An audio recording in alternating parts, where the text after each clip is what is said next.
It's the start of a new series where I had 5 seasons to win a top European trophy, but used in a club from one of the less stronger leagues. And first up, we're off to Turkey. And we need to get into Europe as fast as possible, so for this reason, we choose Galatasaray. So season 1 begins with us rightfully installed as title favourites. I don't think that will be the main problem. We've set ourselves a tricky task of winning the Champions League, because if we keep winning the league in Turkey, that's the competition we're going to be in. As a club, Galatasaray had already spent pretty big in the transfer market, including Ziyech and Batshuayi. But I brought in just 2 players on free transfers. The first was Sami Castello, who's just going to be back up for the wide areas. And the second was Rafinha, formerly of Barcelona and PSG. I see him playing out wide, potentially as a wide playmaker. Which takes me to the tactic, and it's a bit of a 4-4-2 with a little funky role on the right hand side in the wide playmaker who will float around, a volante to surge up, fullbacks to provide width and overlaps, and then we've got a great strike force of Icardi and Osimhen. We really need to take advantage of the fact we've got Osimhen for this season, because next season he goes back to Napoli. And the start of the season, it looked really good with Victor already scoring a load. So domestically, I'm really confident. Champions League, we've had to go through a qualifying path against HGK. Now we've just dismantled Sparta Prague. I'm confident in the tactic. For a season 1 squad, it's pretty good. Let's see how we do. With season 1 wrapped, as expected, we stormed the title, but it's a bit more impressive than even I thought. We only lose the 2 matches, winning 32 out of 38 and scoring 113 times, only conceding 20. So domestically, it's performed fantastically. Those are the players that started. The front 2 of Icardi, as you would probably expect, 32 goals, 24 in the league, and Osimhen, pretty similar, 34 goals, 23 in the league. Big question is, did we do it in Champions League season 1? Are you ready? And the answer is no.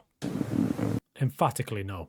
Yes, despite the cracking form in the league, we were found out in the Champions League, finishing bottom of the group, and you guessed it, we lost to Aston Villa.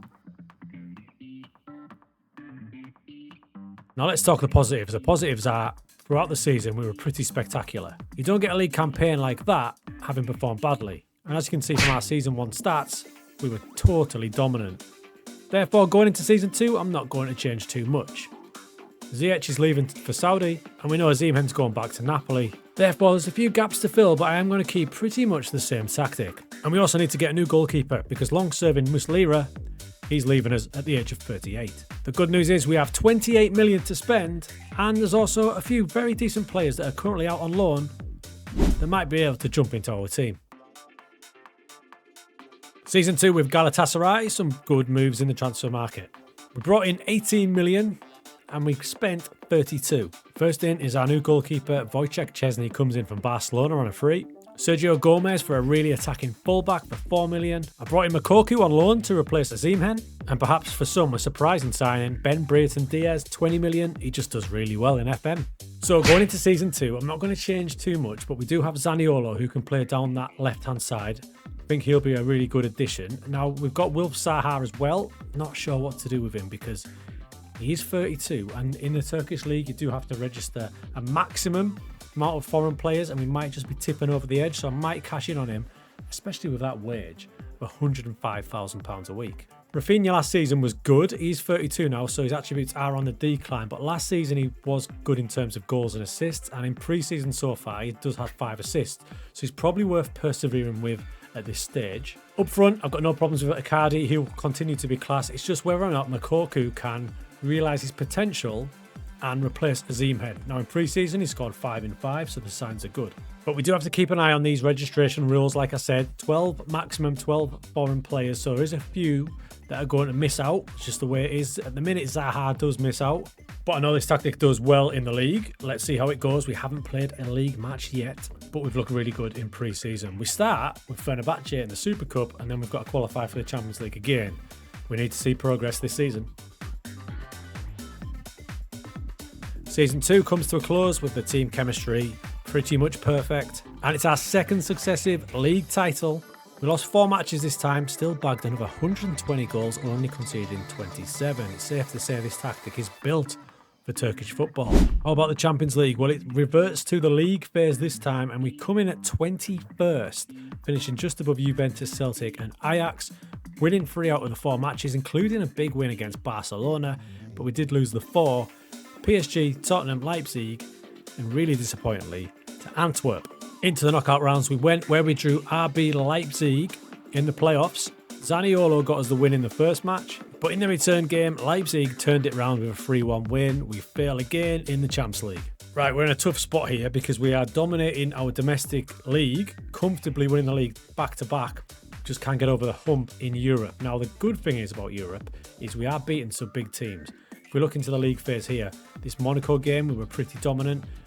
Tottenham was a close 1-2-1 defeat. I'm not too worried about that. And remember, we did get that win, if I can find it. There it is, at home to Barcelona, and a good performance as well. So there is promise there. It's maybe just a case of tweaking the tactic a little bit and just improving the team as much as we can. Now, Moukoko jumped into the Ziemhen role, and domestically, 20 goals in 28 matches. He stormed it, but he struggled a bit in the Champions League. In fact, it's a bit of a pattern because Zaniolo came back, 14 assists in the league, 0 in the Champions League. But Icardi continued, 33 years old, 44 goals, including 4 in the Champions League, so he's fine, he's solid. And someone who does deserve a bit more game time next season will be Brayton Diaz. He scored 13 goals largely off the bench. And Gomez, great success, 20 assists, 20. We just need to improve that Champions League form. So, big season 3 coming up. There's a few areas we need to improve. Wide midfield, Rafinha dropped off a cliff. Salah jumped in, but he's probably not Champions League level. And Moukoko, 1-year deal again, so we need to get another striker in. Despite the Champions League disappointment, the Season 2 stats show how good we were domestically again. Into Season 3, a big turnaround again in terms of transfers in and transfers out. Devastated to lose Mauro Icardi, but when Saudi come calling and offering nearly £700,000 a week, he was always going to end up there. Similar story for Wojciech Szczesny. You can't really turn down $3.5 million for a 36-year-old. And I took advantage of that situation by getting a Turkish homegrown player in Altay Bayındır in from Manchester United, Ozan Kabak, another Turkish player in from Hoffenheim, and exploring the free transfer market, we took in Makers from Milan and Weston McKennie from Juve, and we've got an interesting role lined up for him. But what about that strike force? Because we need a brand new one. In a true Turkish signing style, we sign a veteran of European football in Alvaro Morata for 1 season hit from AC Milan, and he's going to play up front with Gabriel Barbosa. We got him for 15 million from Newcastle. Excited to see what that front two can do. Okay, I feel like we're slowly building something here. I'm happy with the defence. Gillet at right fullback is really good. Gomez is an assist machine, and the 2 centre-backs are super solid. We've got Altay in goal, who's a decent level, and those 2 central midfielders, Gabriel Sara, amazingly good attacking Segunde Volante, and Torreira is just a super solid defensive midfielder. Zaniolo, looking for a good season from him, and McKennie's going to jump into the Omega Luke special defensive winger. I'm expecting good things, because if you get a defensive midfielder like him, who wants to play a ball-in midfielder, but you just slot him onto the right-hand side, he's got all the attributes you need, specifically aggression, work rate, teamwork, to get up and down that right-hand side. We've got an interesting front two of Morata and Barbosa. Say what you like about Morata, but he always seems to score. I think them 2 together might be a little secret weapon.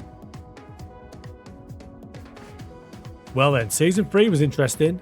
That's Morata scoring against Real Madrid. Twice, by the way. As the progression of this team shows, as we thump Real Madrid in the league phase 3-0, and then we went to Bayern and beat them as well. In fact, the league phase was pretty spectacular as we finished in the top 8, only losing the 2 matches, away to Atletico and at home to Barca. Another great league campaign as we take the title again, a bit tighter this time, just on goals scored, 100 of them, and only losing the 2 matches. And this season we add a Turkish Cup to our collection as well. All things looking rosy, but how about the Champions League? In the round of 16, our strike force of Barbosa and Morata gets through past Nice, and that meant the quarterfinals and a tough draw with Liverpool. However, at home, Diaz scores 2 early goals to give us a 2-0 win, and it was off to Anfield to try and protect that 2-0 win. And Makers provided Gabby goal. I had high hopes, but unfortunately Mo Salah and Liverpool had different ideas. As despite our best run yet, we succumbed to Liverpool. Close. So much better. Really unlucky. Now you might notice in the team, Brayton Diaz is playing in an inverted winger. And that's because halfway through the season, Zaniolo had his clause triggered by Fulham. Now at that point, he was flying with 10 in 20. Losing him was a massive blow. It does mean we recouped 30 million more than we spent, but it just harmed the team going forward. But to be fair, McKennie in that defensive winger, he ends with 13 goals, 9 assists. That is definitely definitely the right role for him. And Gomez again with another 21 assists and most importantly, 11 assists in 11 matches in the Champions League. So going into season 4, we're running out of time now, but we definitely need to get another striker. It always seems to be the strikers, but Morata's leaving, so we need someone to go up front with Gabigol. The rest of the team I'm okay with. Probably just need a little replacement for Zaniolo to rotate with Diaz. But yet again, jaw-dropping stats from the team overall.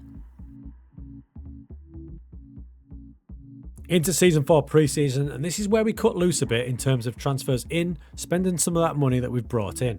We need to have a keen eye on Turkish talent to help fill those registration rules domestically, and Cenk Özkakar comes in from Valencia. He cost a pretty penny at 45 million. Striker-wise, I've hedged my bets and got 2 in. First is Moise Kean for 15 million, and the next, another classic Turkish-style signing. Big Romelu Lukaku comes to finish his career in the Turkish leagues. Free transfer. I've also got a snip for Julian Duranville for 5 million and Natan from Napoli for 10. Not forgetting to back up the squad with some Turkish players. Meaning for this season, we're looking pretty strong. Lukaku and Barbosa up front should have goals aplenty. I'm going to give Diaz a good run on the left-hand side because last season he was pretty good, you know. It did cost me 20 million, but last season 12 goals, 28 assists. Season before that 9 in 35. Average rating's really solid, and he's got Gomez behind him who supplies the width and all the assists. So having Diaz who can play up front as an attacking inverted winger seems to make a lot of sense. And what does give me a bit of hope, now they're only friendlies, but they are big teams: Arsenal, Newcastle, Bayern, and we are competitive in all of them. And we've started the league like we always do. And just like that, our most dominating season yet in the league. We only lose one match all season long, scoring 107 and only conceding 21. And it could have been so much better if Lukaku hadn't damaged his tendon really badly for 2 months, because in the Champions League we qualified comfortably again in 14th, only losing the 2 matches, getting a really comfortable win over Dinamo, 3-0 in the knockout playoff round. Now this led to a quarter final up against Tottenham. I was confident going in, and we got 2 goals in the home leg. Unfortunately for us, so did Tottenham. So it was 2-2 going to the second leg. Now in the second leg, Lukaku did score, one of 17 shots we had. Match stats were all with us, but somehow Tottenham scored 5. I am still livid at that. How do you outplay a team and get beat 5-1? How? We're getting so close, we just can't get over that hump. That's the best we've played yet, and we just couldn't get past them. McKennie, defensive winger, 15 assists in the league, had a bit of an injury. Overall, 17 assists. Another good goal scoring season for Barbosa. He might just be on the decline though, so we need to keep an eye on that. Overall though, there's not a lot wrong. There's not a lot wrong. We've got one more season at this, and we need some big signings to try and get over the line. The good news is we've got 40 million to do it with. Yet again, it's going to have to be a striker because Lukaku is great. We've got to sign him for another season, which we have done. It's his injury record that's killing us. If we can keep him on the pitch, we might have a chance. 1 season to go. We're getting closer. Another hectic transfer window with 57 million going out, largely due to us trying to hit those registration criterias, and 73 million coming in. I decided to cash in on Barbosa. It was a risk because he's still pretty decent, but Saudi money came in. I'm really trying to keep the Turkish flavour, and it's handy when someone like Hakan comes available. Free transfer from Inter. Despite his advanced age, he'll be a good player for us. And I brought Kerem back from Benfica, a bit of a snip at 27 million. Grimaldo comes in to rotate with Sergio Gomez. Got 2 really good attacking fullbacks now. And I've also signed João Felix on loan. It shows the stature of the club when we can bring him in. And the reason I brought him in? You guessed it, Lukaku got another injury. 3 months this time for a hip. I bugged out the squad with some more Turkish signings to help us hit those registrations. And we've started the season very well, a spotless pre-season, and we've beat rivals Trabzonspor 3-0 in the Super Cup pretty easily, and we've just completely smashed it down a 6-1 with a lot of the new players getting involved. But it's the last season for our attempt at the Champions League. Now thinking about this, when I took this challenge on, I probably should have took a team a bit lower to attack the Conference League or the Europa League. Season 5 comes to conclusion, and it's our best season in the league again. We are just outrageous in the league campaign, losing only the 1 match, but this time we've scored our record 130 goals, only conceding 23. And if you look at it, we were top from day 1 to the end of the season. We also win the Turkish Cup, dismantling rivals Fenerbahce 4-0. But it's all about the Champions League, and our last attempt at it, we finished 14th place again, only losing 2 matches, away games at PSG and Roma. and some big wins at home, which led to a game against Barcelona in the playoff round. How unlucky is it to get them? But in the first game, we absolutely battered them. The game finishes 2-1, but looking at the match stats, it should have been far heavier. And as you probably saw, we were chasing a 4-0 deficit from the first game. So our campaign ends again in the knockouts. It's hard to know what to say because we've been so good. We've built such a good team domestically. Like, check out these trophy wins. That's our 5 seasons in charge of Galatasaray. We've won the league every season and we've won the treble 3 times and a double as well. We've killed it domestically. We just couldn't get over that hump, and it's really tough because as you get stronger, other teams get stronger. So you're always kind of chasing your tail to a degree. But we kept this tactic right the way through. The only changes were to this role. It went from wide playmaker to winger to defensive winger. And McKennie's the boy at that. He scored 20 goals from that position and 10 assists in the league, 22 and 12 overall. And on the other wing, you've got 17 assists coming from your inverted winger. I mean, it's a pretty good tactic, to be fair. The only changes we could possibly make is for away games in that Champions League is to drop this defensive line back a bit, play a bit more pragmatic. But as you've seen with the Barcelona game, creating that many chances against a team like Barca, we've definitely created a really good team. But despite all those domestic trophies, the 5-year challenge is a big fat failure.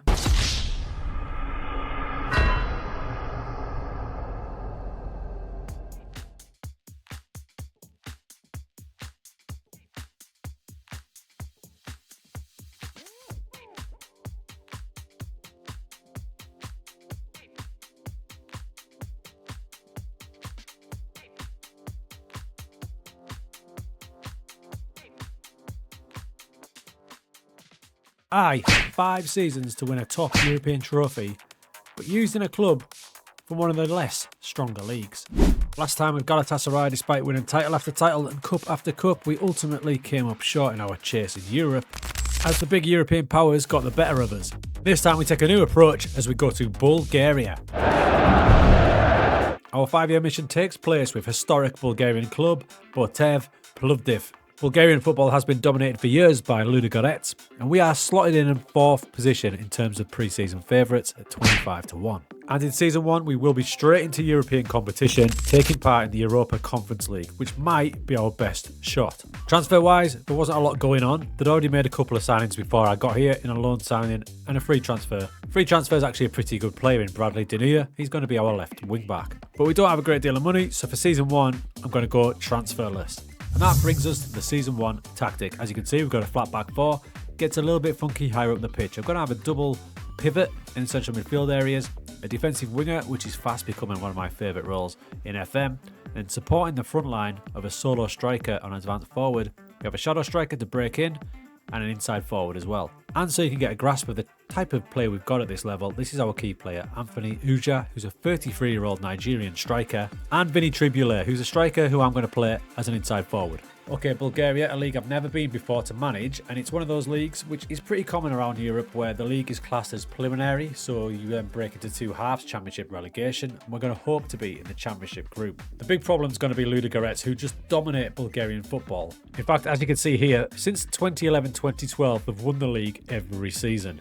But we're not looking to dethrone them as such. What we are looking to do is finish high enough in the league so we can qualify for Europe. And we start in the Europa Conference League qualifiers. It's a new setup in tactic style. Team instructions are pretty basic, but I'm interested to see how it does. I love a shadow striker, and if I can get that to work alongside the defensive winger, I'll be a happy man. Season 1, let's see how we do. Season 1 is wrapped, and in the league preliminary phase, we actually finished second to champions Ludogorets. That then broke into the championship phase, and as you can see, we weren't too far behind them, only 7 points, only losing the 4 matches. Ultimately though, Ludogorets continued their domination and won yet another league title. However, how did the rest go? Well, the good news is we did get a trophy. We won the season opener against Ludogorets in the Super Cup. Although we did get knocked out in the first round of the Bulgarian Cup. But what about the big one, the Europa League? Are you ready? We stormed through the second qualifying round 6-1 on aggregate. Then it's a really tough looking game against Austrians Rapid. So we're the underdogs in this one, but we did get the big win away from home. That was Georgi Nikolov scoring that one, and he is definitely one to watch. He's been playing as my defensive winger and finished the season with 17 goals in 31 matches. In the second leg, they did beat us 3-2, but we go through 4-3 on aggregate. Next up, it got even tougher. Trabzonspor from Turkey, one of the better teams in Turkish football, and we did take the lead. However, later on in the match, the clash shone through and we lose the home leg 3-1, which meant we had to get a result away from home and we went down early. But this team's got a lot of heart and we did fight back really well. And at one stage, I thought we were going to do it. In the end though, Trabzonspor had a little bit too much for us. After an epic confrontation, it finished 4-4 and we get knocked out in the fourth qualifying round 7-5. So honestly, making no transfers and just trying to find out about the team, we performed way better than I thought we were gonna. Way better. And as you can see from the team chemistry, they seem to enjoy the tactic, so I'm going to keep it for next season, but we've got some serious upgrading to do in the team. With a few key players out of contract, and some aging players as well. Popov, a legend, but he's now 37. There's quite a bit of restructuring we need to do going into Season 2. And thankfully the good performance in Europe gave us a little bit of a budget. Season 2 with Botev is about to begin then. As expected, quite a lot of players left us, and we brought in £350,000 worth of talent. I actually spent money, £300,000 on Diego Marino, a fullback from Osasuna. Kortanovis comes in from Atalanta for free, and Untim from French football to play in centre-back. And I want to keep the Bulgarian flavour, so I did bring a few Bulgarian players in, alongside promoting some players to jump into the team, such as Nikola Iliev. He's going to be a big player in the shadow striker role. At one point, he was at Inter Milan. And we're going to move Vinny Tribule to striker to be the main man up front. So only a few transfers in, and interestingly, the registration rules in Bulgaria are pretty relaxed. You can see you've got maximum of 20 non-EU players. So if you're starting to save, this is a pretty cool place to come because you can load that team up. But I'm keeping it real here, and I've only spent 350,000, which means we still do have 300,000 left, but the wage budget has gone. So this squad is probably going to be the one that has to get us through this season. Now, last season's finish did mean that we have qualified for the Conference League. We've got a really tough start straight away against Adana from Turkey. But this is a good challenge. Second place last season, but it's all about Europe as well. But we do need a good performance in the league as well. So Season 2 comes to a close and the team chemistry absolutely perfect, which should mean a good season. And it did mean a good season as Botev finally stopped Ludogorets' domination and we take down the Bulgarian League Championship. And that was a comeback after finishing second in the prelim phase. And we did that by winning our last 5 matches in the championship, including beating Ludogorets to give Botev their first league title since 1967. And if we go back to that league table, you can see we scored 81 times and only conceded 28. It's safe to say this tactic has been a great success in Bulgaria. But we're here for the European trophy, right? And our first game against Adana, Iliev, straight off the mark.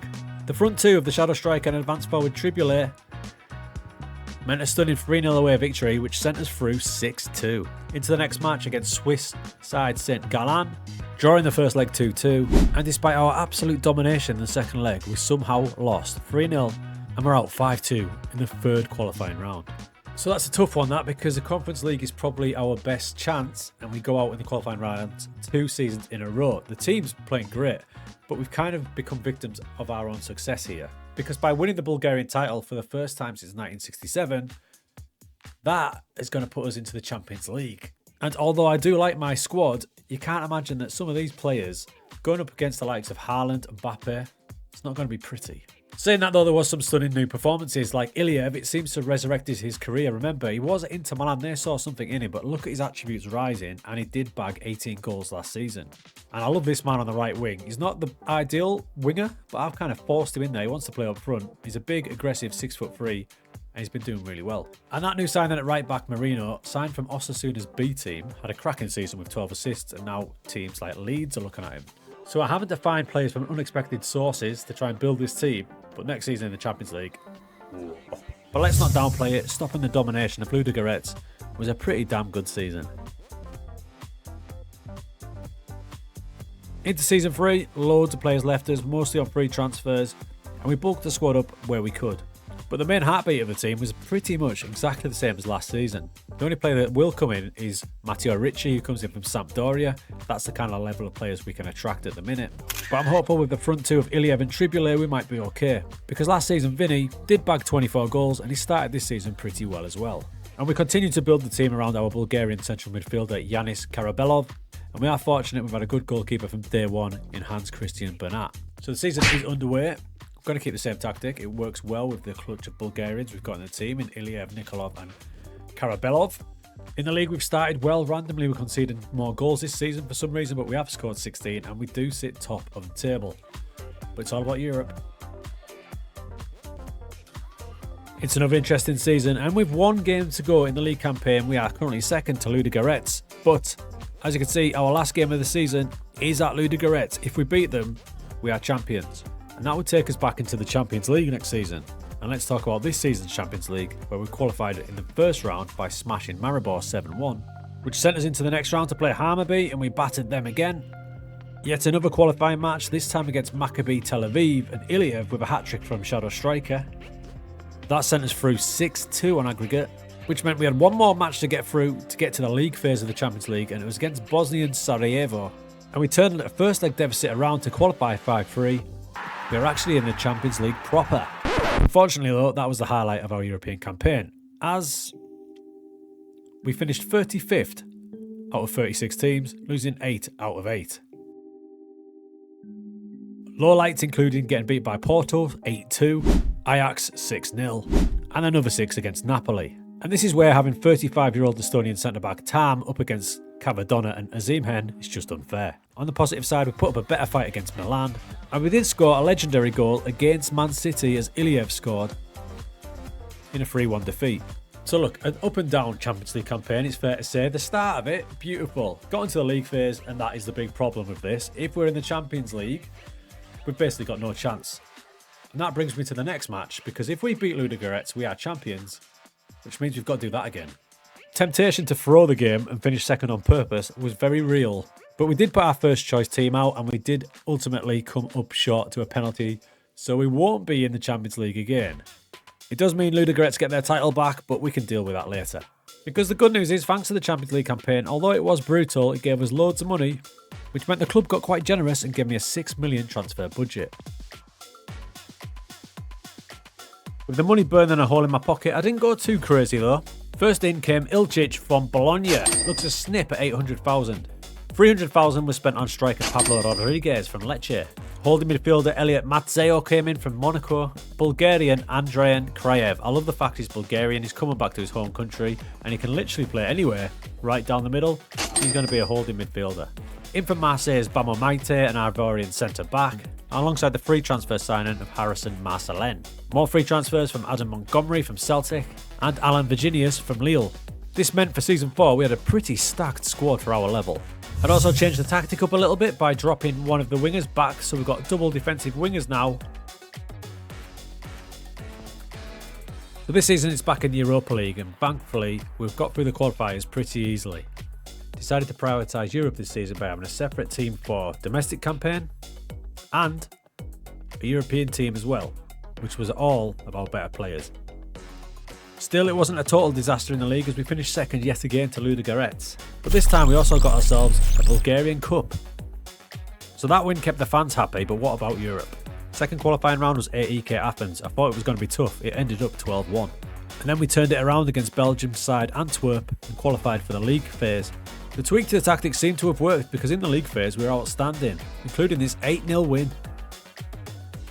3-0 over Standard, and probably our best result yet, drawing 2-2 with Manchester United. Overall, the league phase was a great success and shows the progression of the club as we finished in 11th, only losing one match, that was to Eintracht Frankfurt, but we did score 26 times. This meant we made the knockouts, and Iliev has had the season of his life.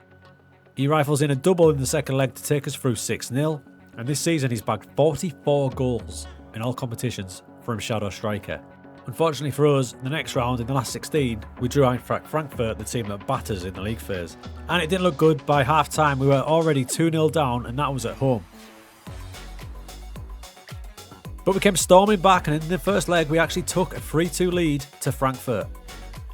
Knowing this was going to be tough, I dropped the counter press and just went counter. But again, we went 2-0 down early on. But what a bunch we've got here, as the front two, Rodriguez and Iliev, got us back into it. And in injury time, this Rodriguez goal seals the deal, 4-7 on aggregate. Probably the greatest result in recent Plovdiv history. We've got them into the quarterfinals now, but it's another giant task against Fiorentina. First leg, despite goals from Iliev and Nikolov, our Bulgarian combination, we go down 3-2. But as usual, we fought back, and this Karabelov goal took us to extra time.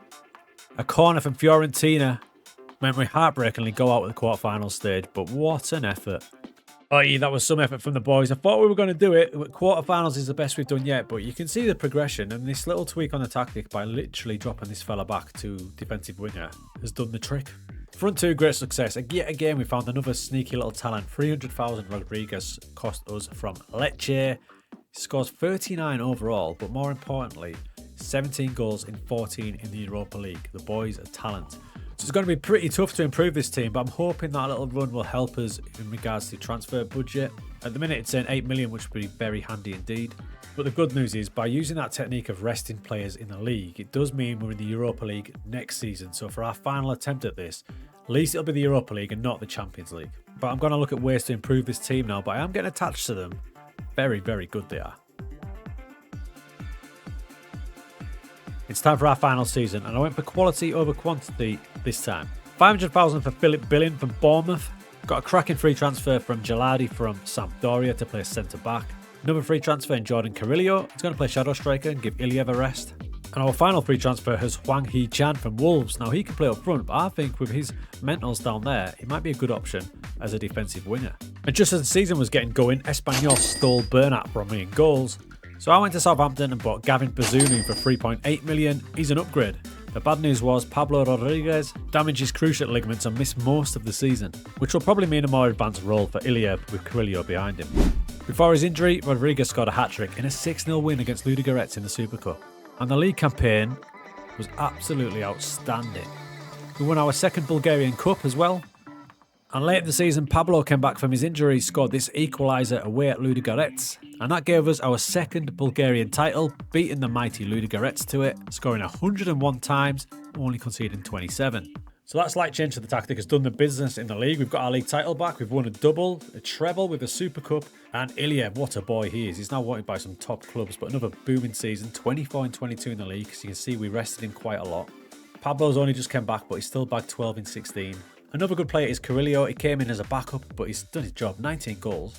And the core of that team is still Bulgarian with the two midfield lads, the right winger and Iliev. Lovely. Now, Europa League campaign.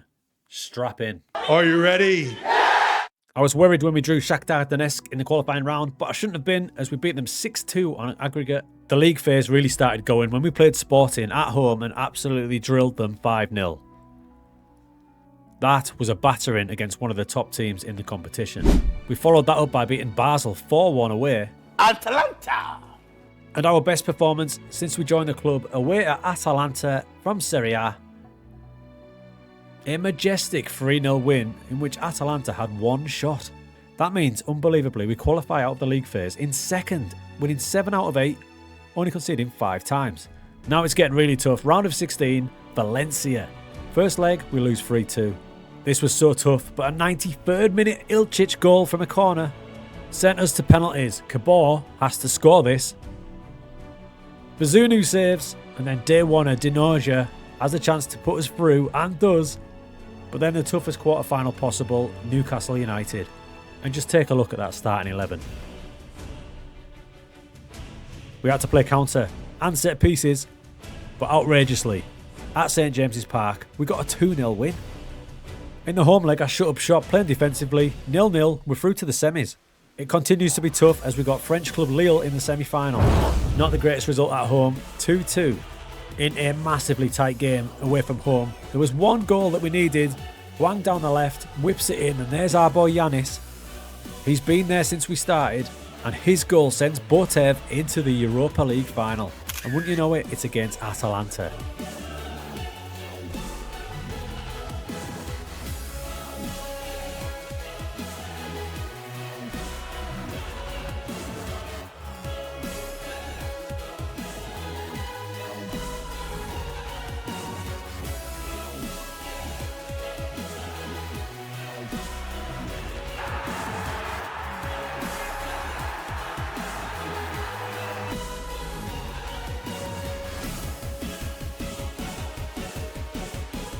I mean, I'm floored. A stunning season ends with us winning a quadruple.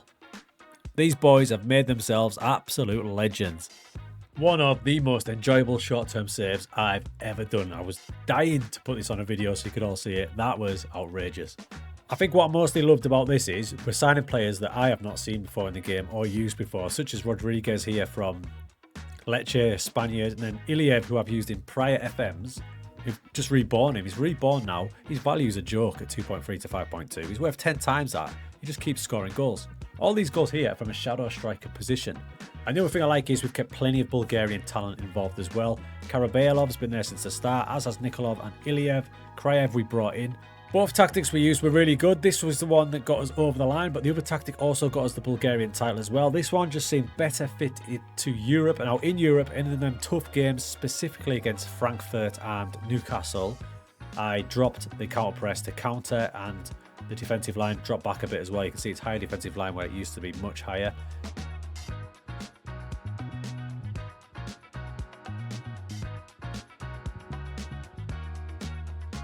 What can I say about these boys? They've done it. They've won the Europa League.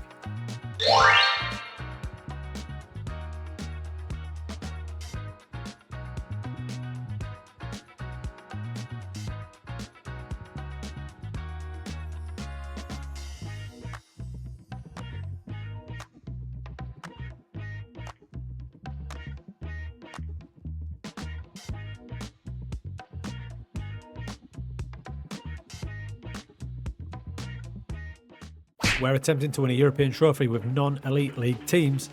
We've been to Turkey and Bulgaria. And today, we go to Sweden.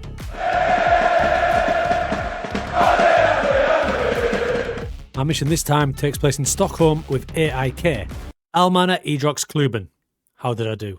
This is one of the biggest clubs in Sweden with a stunning stadium, great facilities, and the club where Alexander Isak started his career. Despite the great infrastructure, they haven't won a league title now since 2018, and no European trophy. And as we look to start the season, we are down in 4th place behind giants Malmo, who dominate, as you can see, by the media Dream 11. And this is going to be a little bit different for season 1 because the only competition we're going to have is the league campaign, because we are starting this journey on the 15th of March 2023. So the European competitions for this year have already taken place. What that does mean is that we can give our all to the league campaign to make sure we're getting to Europe for next season. And when we get to here in July, that's when the other leagues will start their campaigns, so the transfers will really kick off. Speaking of transfers, they've already done some business, and I've only brought 2 players in, and I'll tell you who they are in a minute. Because first of all, I want to talk about the squad, and it looks like we're going to go down the physical, old school approach. Some of the players already at the club, such as these 2 centre-backs, Milosevic and Isherwood, are big, strong players.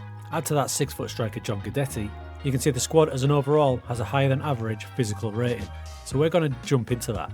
We're going to look to build a physically strong squad with high work rate and teamwork. So we lent into that with our first signing, the free transfer of Jonas Knudsen, a left back who is over 6 foot with good strength, aggression and work rate. And the same story with our other signing, a pacey right back with 15 for acceleration and 14 pace and really good work rate and teamwork. And despite having a decent transfer budget, those are the only 2 signings I'm going to make first season. And that brings us to the first tactic we're going to use with AIK, and we're going old school 4-4-2. A flat back 4 with 2 strong centre backs and reasonably attacking full backs. In front of them, 2 solid midfielders in a deep line playmaker and a normal central midfielder, defensive winger one side, attacking winger the other, and up front, target man, advance forward combination. To see the type of standard we are at, this is our key player, Martin Ellinson. The Norwegian can play anywhere in the midfield, or even centre back, or even at a push at full back. But that is the sort of level we're currently at.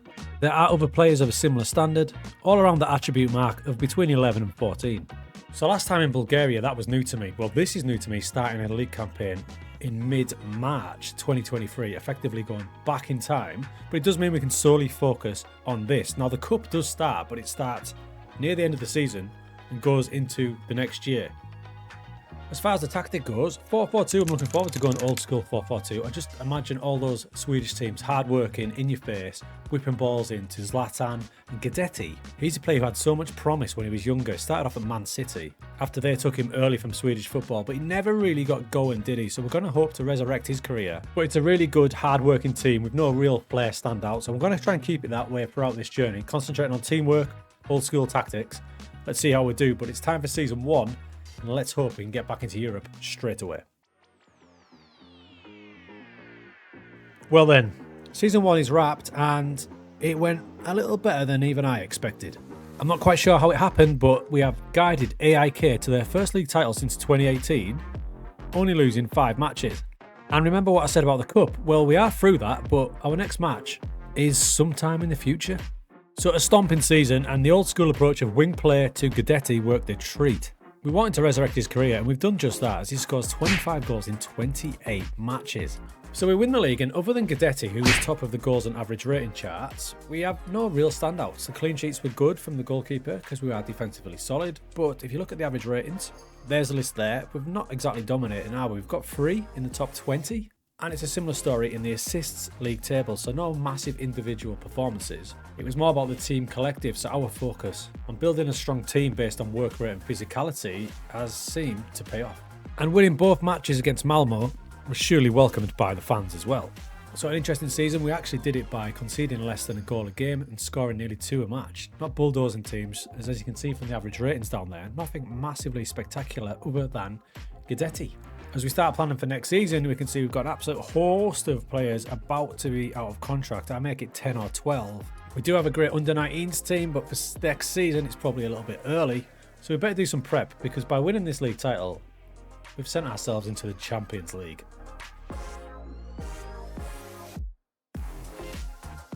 With a big campaign ahead for Season 2, we actually spent a little bit of money, £2 million. First in was Brazilian veteran Patrick. He's got a great record in Japanese football. I think he'll do okay over here. And also the player in striker is William Osula. I wanted to keep the Scandinavian vibe going, so he's from Denmark, but he's in from Newcastle on loan. Got ourselves a new goalkeeper in Noel Tornqvist. He's 6'6". He's an absolute giant of a man. It cost me £1 million. Another Swedish player coming in is Yaya Kalea. He's going to play as our attacking left fullback. A couple more giant Swedish players did join us as well. Adolfsson at 6'6". We're going to keep the same tactics, because why not? Why would you change it? The only thing that we will change is there'll be a bit more rotation. So we've got Guidetti, who can play as a target forward, who will rotate with Patrick as well. This is where things get a bit tricky, because we've got half of last season to finish off this season. For example, the cup didn't go to plan. So we started this cup competition what feels like last season, but we finish it this season, and Malmo beat us despite us absolutely battering them. But from this point, we can focus solely on the league campaign, because our European exploits that we earned last season don't come into play this season until August, if that makes sense. What? So it's another interesting challenge, because it's hard enough keeping track of what's going on in the competitions. Now we're out of the cup, but we'll be back in that in November. But for now, we can concentrate on the league till November before the Europe comes in August.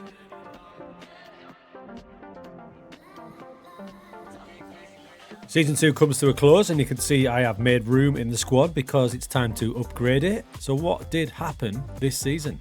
This time in the league we fall just short despite losing less matches and gaining more points than last season. Out of nowhere, BK Häcken took the title. Now the positives will mean that next season we won't be in the Champions League, so we must have a better chance. Speaking of the Champions League, our campaign this season saw us start away at Ferencváros before completing the job at home 4-0. This led to the third qualifying round against Slovan Bratislava with a disappointing draw at home. We got a penalty in the away leg to take the tie. Ellingson missed, it goes to extra time. And in extra time, this corner from Bratislava was enough to knock us out. Believe it or not, that's not a bad thing, because that chucked us into the Europa League, a competition we've got a better chance at, and we stormed through the playoff round there. And that put us in the league phase, where interestingly we played Bratislava again and this time beat them. But a string of disappointing results against some big teams currently have us sat down in 26th. We're just on the brink of qualifying with 2 games to go. And if you look at our schedule, we finished our league campaign in November, but we've still got to play the Europa League phase in this same period. So we've got to have friendlies to keep our fitness up. It's a mad thing you've got to do when you play Scandinavian football. And you'll also notice the gaps in the team are not all by choice, because some players have left because they've been out of contract, such as Patrick. Patrick is about to leave us. He's joining Cortiba in January, despite having a great time for us. He scored 9 in 23. He's been a right handful. But he, along with others, are about to leave, so I need to do some recruitment to fill some of these gaps to help us with his campaign in Europe. Now, saying that, we do have some standouts who will remain with us. Pitas, for example, he's from Cyprus, proper good striker. I mean, his value's shot up to 1.4 to 2.2 million, and his overall record for us is 29 and 54 in the league. Saletros will be with us throughout, I think. He's at a good age at 29, and he's an assist machine. He's already got 9 assists this season. Isherwood at centre-back, Man Mountain will stay with us. And the good news is one of our signings, Calais, the left-back, looks like a proper good prospect. So we're going to stick with the 4-4-2. We now go to Season 3 for the domestic campaign to play Season 2's European campaign rest of. Season 3-ish begins with 4 out and 4 in. I'm trying desperately to cover that target forward slot, and Bayo comes in from Udinese for 400,000. But I think the starting man will be this man, Youssef Arabi, the Swedish youngster Hammarby, but he came from Juventus. And the story here is he turned down a move to us, went to Juve, who then immediately loaned him to us. Also coming in is a giant centre-back, Jakob Persson, 6'4", costing just 400,000. We stubbornly stick with the 4-4-2, and then there's a couple of new players in there. One is Victor Corneliusson. He's came through our youth ranks, and he's straight in the team even at 16 years old. And there's a few more coming through as well. Jonas Frisch, he's going to go on the bench as a backup striker. Next season, he'll be in the team. The wide areas are looking good, and day one of Bersan Salina is the more attacking winger in the team on the left-hand side. So it's officially pre-season for us, but we have still had a couple of matches in the Europa League, and they haven't gone great. We got a really good draw against Sociedad, and then this game against Celtic, we had to win to progress. We lost that, but Celtic are flying. They've won 7 out of 8, so they go through top, and we finished down in 27th, so do not progress from Europe. So officially, our Season 2 European campaign ends in failure. But don't forget, thanks to our last season's league performance, there it is, we do qualify for Europe, and it's not the Champions League, so we should have a better chance. So the competition screen looks kind of mad, but bear in mind that the Champions League and Europa League sections are from last season. So at the minute, the 4-4-2 has 7 Swedish players who will be starting, which is kind of cool. But it's all about Europe, and we'll get to that after this domestic campaign. Season 3 comes to conclusion, Malmo back on top, and we finish second for the second successive season, despite losing less matches. But again, I'm not too angry about it, because it does mean we avoid the Champions League, and we had a really good season. A good season that did include more silverware as we win the Swedish Cup. So back in January, we started with the Europa League, and we finished with the Europa League as well. We strolled through the qualifying round against Dunstreda 6-0. This penalty from Ellinson got us through the next round, but that led to a scary looking tie against Monaco. We played really well in the home leg, and we got a 3-2 win thanks to this goal late on. Arabi's been great with 22 goals this season. Then it was the away game against Monaco, which I was worried about, but we pulled off our best performance since we've been at the club, beating Giants Monaco 2-0. That sent us through to the main league phase once again, and we started it well, beating Groningen and then absolutely smashing Braga. And then we pull off another shocker as Pitas scores away at Galatasaray, beating them 2-1. Which means after 4 games of league phase, what are we doing up there? We are nestled in at 5th position in the Europa League. So this team with the 4-4-2 are absolutely flying, and rotating in the league has really helped. But the league's over now, and all we have now is various games in the Europa League with lots of big gaps. And the other issue we're going to have is some players are going to leave us. They're going to be out of contract in a month's time, and Arabi, his loan deal is going to expire as well. This makes Scandinavian saves really tricky to navigate. So now I need to go and recruit for the domestic campaign for next season and for the rest of this campaign's Europa League as we go into season 4 or 3? 4? Season 4 started with the continued European push. First up was a tough beating at Chelsea and another defeat at home to Anderlecht. This meant we did qualify for the Europa League, but we didn't get that top 8 spot. Transfer wise, we shipped out a load of fringe players and only brought a couple of players in. It's a target forward spot we're trying to fill yet again, and in comes Emil Rees on a free transfer. And I spent 600,000 on Ollie McBurney, mostly because he won't be cup tied for Europe. He slots into the target forward role alongside Pitas. The actual 4-4-2 looks pretty strong. And shout out to Cornelius, who's now 17. Last season played 19 matches. He's progressing really well. Overall though, the squad is looking a little bit light for the amount of competitions we're in. I'd expect some more of these talents to jump into the first team squad soon. In the knockout rounds, we drew Groningen. We lost the first leg, but in the second leg, we absolutely battered them. But then we get Frankfurt in the last 16. That's tough. First leg, we battled to a really good 3-3 draw. And in the second leg, we shocked everybody by taking an early lead. In fact, there was only 17 minutes on the clock when we went 2-0 up. Frankfurt came right back at us. I was trying everything to hold them at bay. They did get one back, and we held out to the 85th minute, and they scored again. Trying everything to hold on. It's injury time, the 93rd minute. And Mega, what a striker he is. Heartbreakingly, we got 6-5 to Frankfurt. Not to worry though, because we did get to the Swedish Cup final against Hammarby. Oh. Stick the knife in. We somehow managed to lose that. This season has not gone great, has it? Hey, yo. But wait, the domestic league campaign was absolutely exceptional as we take the league title, going invincible. An absolutely stunning season in which we win 25 out of the 30 matches, don't lose a match. I mean, talk about mixed emotions. We did really well in Europe, got knocked out at that stage, cup final defeat, but that league campaign is unreal. It's safe to say that 442 absolutely loves domestic league football in Sweden. That's my first invincible for God knows how long. Now, eyebrows might have been raised when we bought Ollie McBurney, but he's been quality for us. He's not going to be prolific, but in that target forward role, he does all the work, so the guys up front with him can do the goal scoring. And a good thing has been the progress of our youngster. Remember, he's only 19 now, but look at his goals. Goals per game ratio is ridiculous. He scored 12 times in 6 starts in the league, 14 overall. In fact, he was our top scorer. Now, if you look at the season overall, you can see how well it went, and we've just entered the Conference League as well. We cruised through the qualifiers there, you can see, and we're into the league phase, and we've started it out of this world. This win, 5-0, has sent us second just behind Monaco. 3 wins out of 3 so far, but we're in that tricky spot where it's at the end of our domestic league season, so I'm hoping we can keep the momentum up. Now, because of our good form and European exploits, the overall balance of the club's really, really healthy. And to give us a boost halfway through the season, in July time, we'd arranged some free transfer signings from European clubs. Giant striker Andrej Ilic, Serbian, comes in. He's already started really well, with 7 goals in 9 starts. We've got another option in midfield with Zaraga from Udinese, and a really good pickup on a free. Covers the entire left-hand side. Oliver Daman, Belgian international, comes in from Werder Bremen. So as we come back for season 5-ish, we'll be in seasons 4 Europa Conference League, and at the minute, it's looking pretty promising. It's time for our final season, and we had more transfers out than in. We lost young youth prospect Ayari to Udinese for 4 million.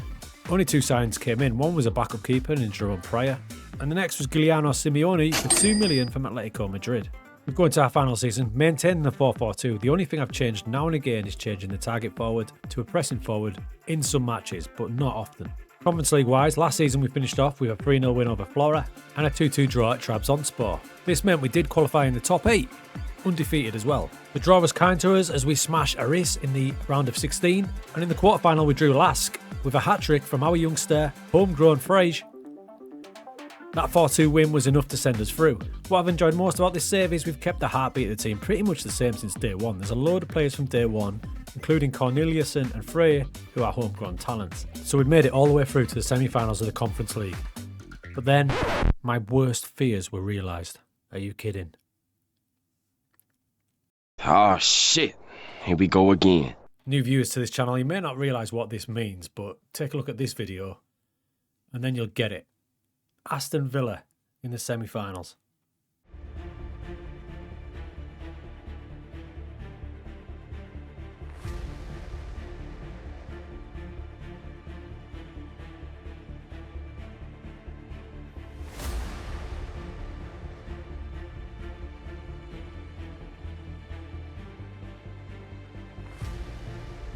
So an outstanding result with our backs against the wall. We get a 2-2 draw at Villa Park.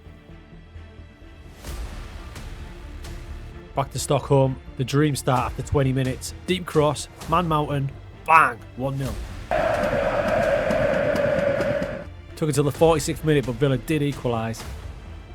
Our boys are trying everything to stay in this.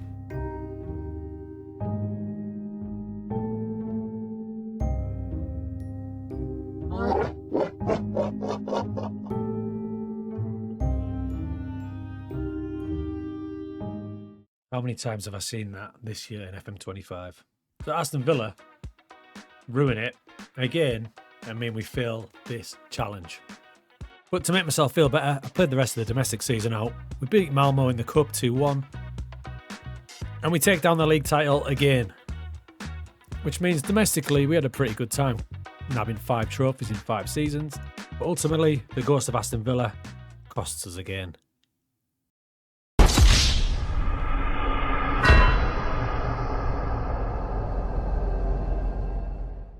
It's safe to say our challenge to win a European trophy with a non-elite league team has been a bit up and down.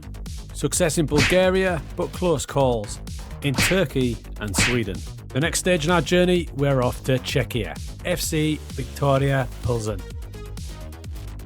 Now this is one of the biggest teams in Czechia and they've got a rich background, especially recently. They've got 6 league titles since 2011, so they've been absolutely flying. Only 1 cup and no success in Europe. With season 1 on the horizon, there's 2 teams above us, both Prague teams, Slavia and Sparta, and we're sitting down in 3rd position. But I do have a bit of hope because the Media Dream 11 is full of our players. And that's a good thing because in season 1, arguably could be our best chance of a trophy because we are in the Conference League, thanks to last season's league performance. And those fixtures come into play pretty much straight away after pre-season with the qualifiers, and then it's a league campaign which is pretty normal. Up until a point, because after you've played the league matches, it then breaks into another of those championship groups. Transfer-wise, they haven't made any moves yet. We're going to do a couple of moves, because the squad is pretty small looking at it, starting off. There are some players you will have heard of, Matija Vidra, who has spent a lot of time in various levels of English football. There also looks to be some real quality. Lukas Kalvac in central midfield and centre-back Markovic look high-quality players. I can also see the goalkeeper staying with us throughout the journey. But overall, the squad's really good, and I really want us to dominate the league. Probably in a couple of years' time, some of the players will get even better. But I did want to give us some extra quality up front for season 1. And that led me to signing legendary striker Bas Dost. At one time when he was at Sporting, one of the most feared strikers in Europe, he's going to be a free transfer to play in that poacher role. And I pushed the boat out a bit, signing Paul Onuachu on loan from Southampton. We can't afford him, but for a 1-season hit as a target forward, hell yeah. And one for the future, 1 million overall will be Karol Plzeňský, but I've sent him out on loan for season 1. And just more experience on a free transfer in Cedric Brunner for right back. This brings us to season 1's tactic, and your eyes don't deceive you, that is what I'm going for. We've got a flat 5 at the back. I just want to have a little explore in season 1. I'm going to chuck in a libero. Shemelka can definitely do that role. He's good on the ball. So when we've got the ball, he moves forward into the defensive midfield zone. Speaking of defensive midfield, just that one player in Kalvac. He's elite. He's going to have to work hard because I really wanted 2 up front with 2 supporting players. So we've got Jerka and Vidra as inside forwards. And then we've got Big Paul and Dost. That is a beast of a front line. No, it looks a bit daft, doesn't it? But I just want to try something. Look, we're late in the FM cycle, so why the hell not? And I'm not exactly floating in trophies at the minute, am I? So I'm excited about it, especially with this guy. He can just pop into there, and he's going to hold his position while Kalvac storms forward. The plan is to absolutely assault the league and see what we can do. Get crosses into the box, into them boys up front. I've got floated crosses on because Onuachu is 6'23" and Dost is not a small lad either at 6'14". So if they don't win the first balls, then Vidra and Jerka can buzz around them, get the second balls. And yes, I'm feeling a bit smug when you look at the early part of the season. As you can see, we've absolutely stormed it, including the Conference League where we're through into the league stage, which is about to start. And we're currently sat 2nd in the league, undefeated. So let's see what it can do. So season 1 is wrapped and it ends with a trophy and a classic goal. The floated cross and 2 headers leads to a 3-2 win in the cup final.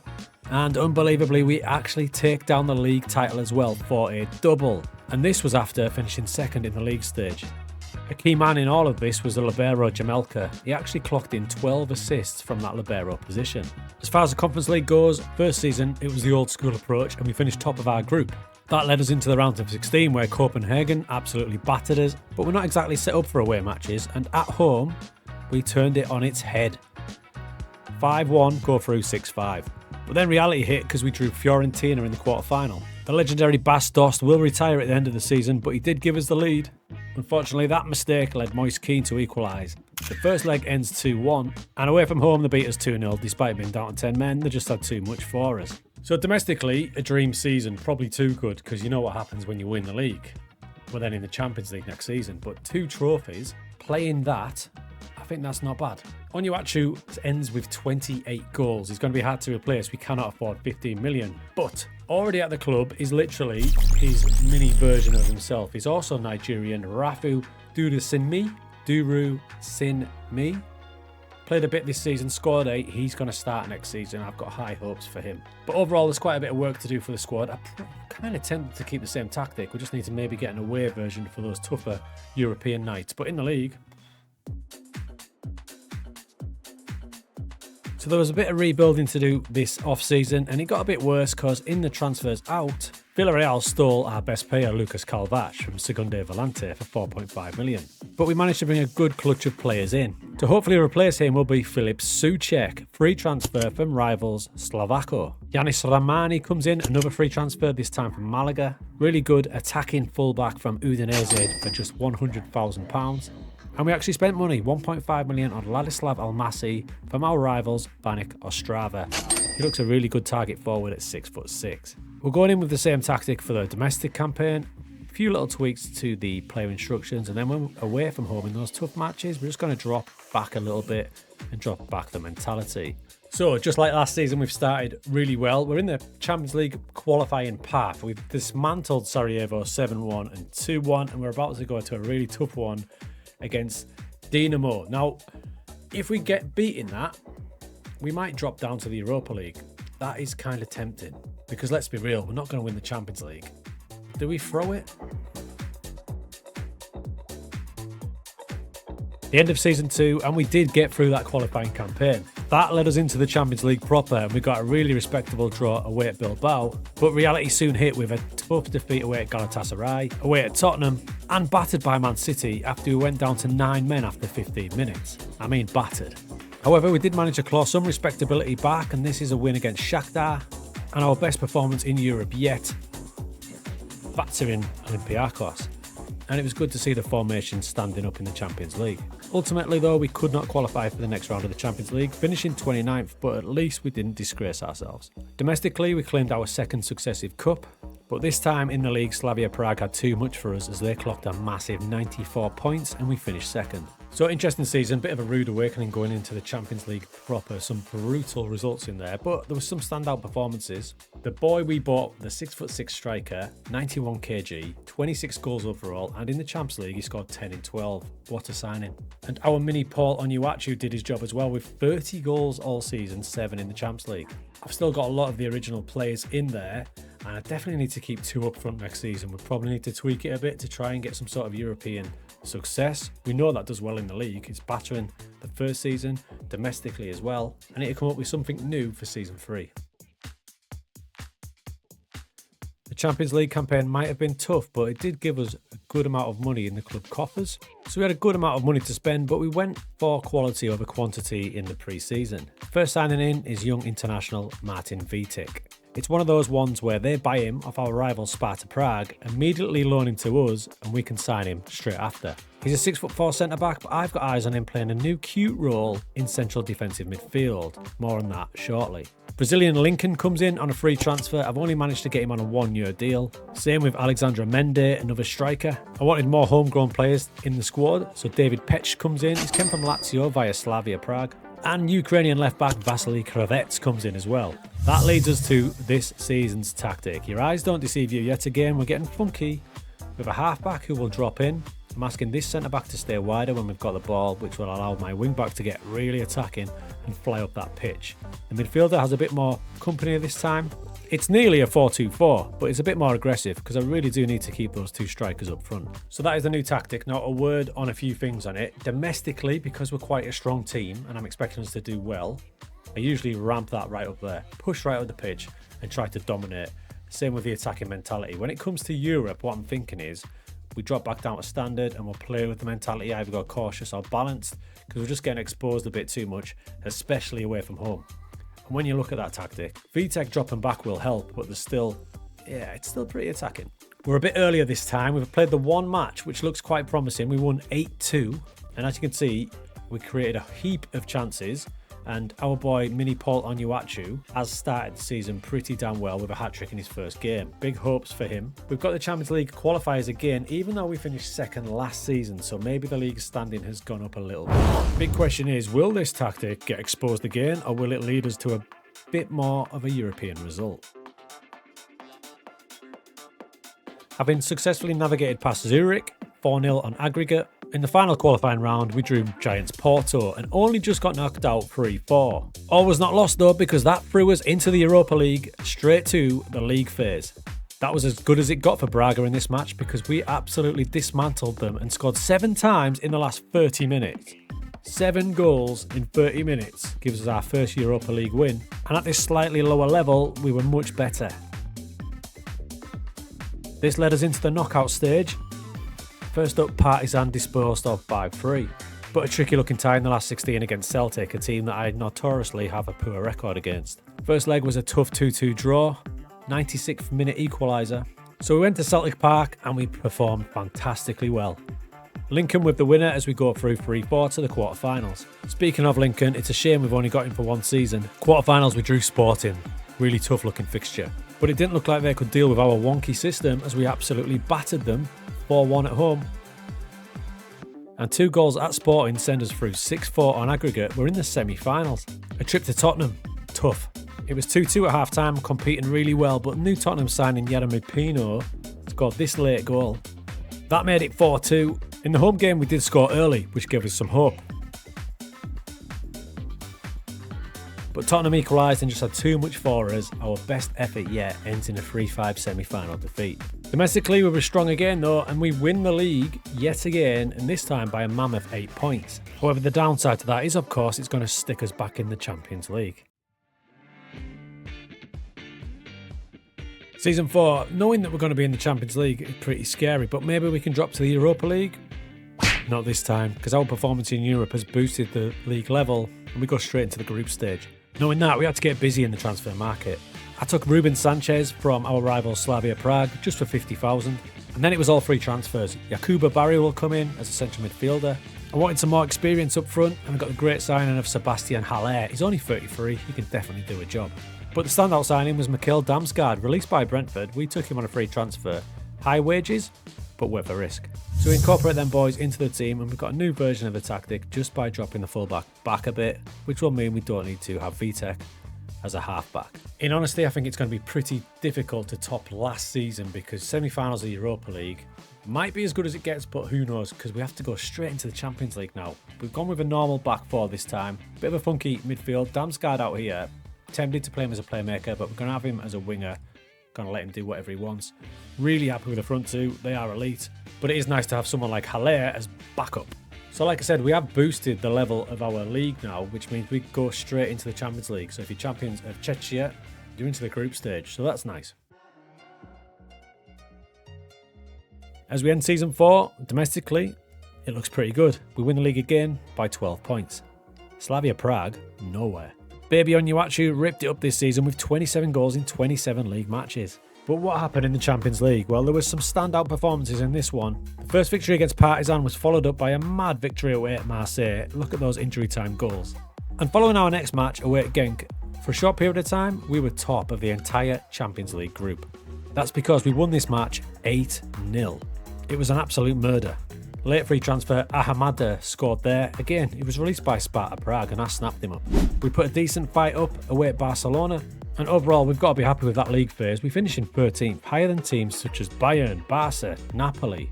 This led to us facing Sporting in the knockout stages again, and they must be sick of the sight of us as we knock them out. We go through 5-4, that's us into the last 16. And there, we draw Atletico Madrid, led by this madman. In the battle of the target forwards, Almasi and Sorloth go head-to-head, and both score. 1-1, and look at the match stats, we probably should have got a win there. Because in the second leg, away from home, Atletico just had too much for us and knocked us out 4-1. Some landmark performances in that season. We win the league and the Champions League campaign. We've got to be proud of that. I mean, I even forgot to highlight this one. We beat Arsenal as well, 3-2. Some big teams we beat. So this latest version really does help. Away from home, I've been dropping it to standard, balanced. But maybe next season, since we're getting these good results at home, maybe I just go attacking and just go for it. Okay, season 5, our last attempt at it. We're going to keep the tactic because it worked really well, but we're going to stick attacking in every match. I'm happy with the squad, but we bulked it up here and there with some decent players. I also took advantage of the really good facilities we have and moved some youth players into the squad. And because we won the league last season, it's going to be tough because we're straight back into the league phase of the Champions League. Alright, our first game, what an effort we put up against Barcelona. And in games we should win, we did win. Remember when I said I was just going to go attacking no matter who the opposition was? Away at Liverpool, it kind of bit me, as we go down to 10 men and get murdered 7-1. Despite that horror show, we did qualify in 21st position, which led to a knockout round match against Marseille. Now this is one of the most balmy matches I've had this year. At this point, this Halle goal sent us 5-2 up. And then, this happened. Marseille score on 80 minutes, 81 minutes, and 83 minutes. We throw away a 5-2 lead, draw 5-5. In the second leg, a boring 1-0 win. We get eliminated 6-5. Domestically, we did dominate with our greatest performance yet, winning 31 out of 35, just losing one match and scoring 112 goals. So that Marseille game is going to haunt me because that philosophy of going attacking at 5-2, I kept it. I really should have dropped it to balanced or cautious and saw that game out because who knows? Overall though, I've got to be happy, right? I mean, we won 4 out of 5 titles. The season we didn't, we won the cup. It just seemed to be a step too far for this team in the league. We are getting there, and with the money the Champions League's bringing in, the club's financial situation is 60 million. They are rolling in it. They're well happy. This is a great club to manage and a great club to do a save with. Give yourself 3-4 more seasons, you might have a chance of getting over that hump. And although we have made some transfers, we have still kept a lot of players from day one. Keeper's the same, Markovic is still there, and up front we've discovered a right gem in Durasimni here. Another booming season, he scores 42 in 47, 35 in 34 in the league. He's wanted by a heap of clubs. And this target forward we found, Almasi, 6'6", just bought from Banik Ostrava, cheap, 1.5 million. And all tactics that we used, all of them dominated domestically. It's just that extra level of quality player in Europe. So the closest we got there was the semi-finals of the Cup, which means 4 clubs down, only 1 European trophy.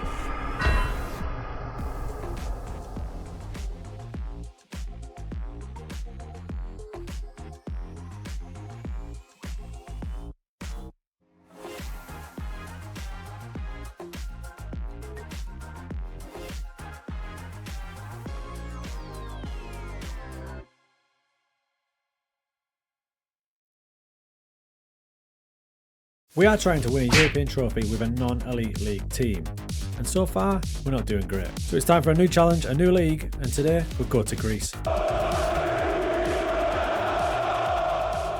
Greece and Panathinaikos. One of the giants of Greek football with an illustrious history, 20 league titles, but none since 2010, and no European success. Despite being one of the giants of Greek football, they are ranked down in 4th place behind big rivals Olympiakos, AEK and PAK Salonika. But this is a squad I'm comfortable with because I have used Panathinaikos before in a previous video, so I'm excited to get started, and they have got a really good all-round squad for this level. There are several standouts here, including Fotis Irianadis. Now this guy is a striker, but I'm going to retrain him to be an attacking midfielder, and soon you'll see why when we go at the tactics. Alongside him you've got German wing-back Philip Max, exciting Brazilian winger TATO, and former Manchester United winger Facundo Palestri, amongst others. It really is a decent squad this. Transfer wise, they've already brought a load of players in, but to be fair they did also lose a lot of players as well. That meant the squad is pretty massive, which is a good thing, because after that busy summer transfer period, they've only left us with 900,000, so for season 1 I'm probably not going to make any major signings. And as far as recruitment goes, when we get into it, it looks pretty nice because you can have a truckload of non-EU players, so you can really build an attractive squad.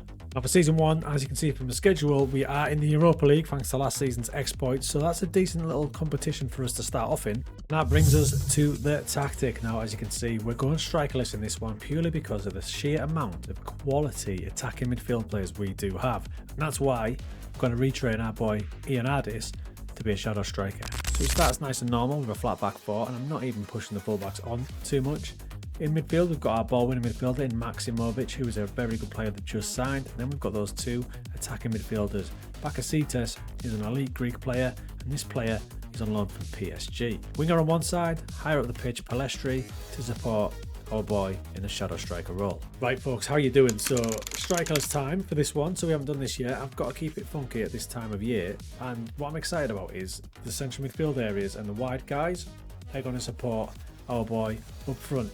Now when you're doing strikerless, it's always a good idea to have a high line, high engagement, because if you drop it off, it backs off quite a lot. So we're going to keep it high. We might change to much higher on later on. Attacking mentality, purely to get the bodies up front, because we don't actually have one. So we're about to go into this Europa League qualifier Lugano. I think that's the final qualifying round. Then we'll get into the start of the Europa League. And interestingly, it's the normal Europa League to start off with. So it might be a better chance than when it breaks into the massive league. So season 1, what were we saying? Well, we started with that Europa League and it started shaky with a defeat away at Lugano. But thankfully in the second leg we just about turned it around and qualified on penalties. And the good news was the tactic was confusing the opposition and putting faith in the midfielders. Yep, it was paying off. Domestically there was disappointment in the cup final as rivals AEK bested us. However, after a really impressive league campaign, I mean really impressive, which led to us winning our title in season 1, only losing one match and scoring 91 times. And out of nowhere, a key man in all of this was little known Laszlo Kleinheisler. Coming off the bench to play in that shadow striker role, his goals to minutes ratio was probably the best in Europe, scoring 24 in 20 starts. And it was a good job we had him because our boy Iniadis took a little while to get used to the role, but now he's a natural. I expect bigger things from him next season. So this is what we're here for, the Europa League. We got through the playoff second leg after a 4-6 win over Anderlecht, which gave us the following group, looking pretty tough, specifically Manchester United. However, this gave me faith in the tactic when we drew 2-2 at Old Trafford and probably should have won. And it was a similar story in the home match as Bacasitas gave us the lead. And only a late penalty from Bruno Fernandes stopped us beating them. This led to us qualifying in second place, deadlocked on points with Manchester United, without any defeat. Hold up. Our reward in the knockouts was Aston Villa. In the first leg at Villa Park we went down 2-0. In the home leg back in Greece though, our boy Kleinheisler bagged the double. But Luca Digne scored and Villa knocked us out. I mean, we're just used to it now, aren't we? So that tactic was an absolute belter in the league, and more importantly, it was competitive as hell in Europe. So we're going to stick with it, try and add some quality to it going into season 2, because by winning that league, that obviously means Champions League football yet again. So it's time to prep for season 2, and transfers out were a bit of a problem, as our boy Bacasitas was stolen by Saudi, and overall 8 players that were in the first team squad all left us. So we had to get busy spending £8 million. A special free transfer signing of Gianluca Gaetano for Napoli. Wants to play higher up, but I'm going to play him as a central midfielder on attack. Same deal for Samuel Justo, who's in from Sporting, a player with huge potential. Another signing from Napoli was Pascal Mazzocchi. He's going to play at right back. It cost me £1.5 million. And to play as a holding midfielder, we've got Eric Jr., Dina and Bimbe. Now, he used to play for PSG. We've got him from Frankfurt for £6 million. We had to sign him as late last season. Maximovic went to Saudi as well for £10 million. There was a clutch of other signings as well, such as experienced Willy Bolly for centre back, and Liam Henderson for central midfield cover. It all means to slot into the tactic like this. The only slight change I've made is the role change in the defensive midfield position, just so he holds his position a little bit more. We've already had a pretty good pre-season, including drawing at home to PSG, which shows good promise, and we're about to jump into that Champions League qualifier. So I'm actually really happy with the upgrades. I think Gaetano and Justo in central midfield are going to be a nice combination, and Liam Henderson will give a bit of competition as well. Happy with that. Other than that, I didn't want to change too much. We've got good players in Tete and Palestri, keepers decent, brought in a couple of new centre backs, happy with the full backs. Now, we are about to jump into the playoff qualifiers. Part of me thinks, do we sacrifice it so we go back to the Europa League? So season 2 is wrapped, and it started with us qualifying for the Champions League and various impressive results. That might have been the wrong move, so domestically I started resting, which led to us getting knocked out of the quarterfinals of the Cup and the odd really bad defeat in the league. Despite that and our best efforts to not win the league, we blooming nearly did, but we didn't by 1 point as Olympiacos took it down. So we qualified for the Champions League phase, so we'd better give it our best shot, right? And we started off with a big win. And then a really good draw away at Galatasaray. A good fight against Chelsea at home and Milan. Our last game we drew 1-1 with Porto. So despite a decent effort, it just wasn't enough, and we finished 31st. It's that same conundrum, folks, if you've been watching this series, where we start to dominate domestically, but then it puts you in the Champions League, and that's a problem. Now, between me and you, in this campaign, domestically, when we got into the Championship group, I started to play defensive football and changed the mentality to defensive, thinking that it would throw the league completely. And then these results happened where we actually started playing really well. But thankfully Olympiacos beat us, and that was a key match which enabled them to win the league. So next season we won't be in the Champions League. Now, as you can see, the 3 players down the spine of the team are the ones who definitely start every match. There is a load of good players here, but we definitely need to just get a few more in to help us out. Having said that, you can see some of the standouts. Now, Fotis Ioannidis has adapted to that shadow striker role. He ended the season with 21 in 21 in the league. Bit of time on the bench because I was rotating and he got a bit of an injury, but you can see the potential now. Klein Heisler doing it again, 14 goals, only 20 starts. The man's a machine. I just wish he was a bit younger. And then you've got loads of goals coming in from Justo. His first season was a great success, 17 goals, and he spent most of the time on the bench. So we'll go away now, do some recruitment because we've got a hell of a decent little team building now. In fact, if I include the players I think will start next season, you can see a couple of defenders in pre-season, and we might be laughing. So creeping into season 3, the one thing I did need was a bit of squad depth, so I didn't let anyone leave and I brought a decent bunch of players in. Thiago Silva joins us till December, then he's retiring, he's 41, I guess I'll let him. Centre back was my big problem and I've solved it for this season with Bitshiabu in on loan from RB Leipzig. We're going to have a one season hit from Mehdi Taremi at 34 years old, and Brazilian Ranier comes in as well on a free transfer, absolute boomer of a signing. So the tactic will revert to season 1 where I just moved the defensive midfielder back to a ball winning midfielder. Really happy with the team and just love another centre back to go alongside Big Daddy Bitshiabu. We had to qualify for the Europa League and we did so in a mad match against Hajduk Split 10-7. After what seemed like 100 different playoff matches, we finally got into the league phase after dismantling Shakhtar 8-1. And the league phase went pretty well. Some impressive results meant we managed to qualify, and Braga was the first knockout round. The young Greek player Limnios scored the second, and this away result got us through. And it all came crashing down as we drew Arnie Slot's Liverpool. You son of a bitch. Despite a great effort in the first leg, they had too much for us in the second leg and we go out 6-2. We made ourselves better by winning the Greek Cup 5-1 in the final. And after the Europa League disappointment, we fired back in the Super League. And by scoring 104 times, we won our second Greek title. So great for the fans, a league and cup double, but it also means Champions League again. We lost a few players here. I'm conscious I want to keep it quite realistic, so 5 million went out and we spent the exact same amount. The standouts were probably Malang Sarr, Josh Esbrand from City, Alderete for centre back, and Finn Stevens comes in from Juve. Not sure how he ended up there.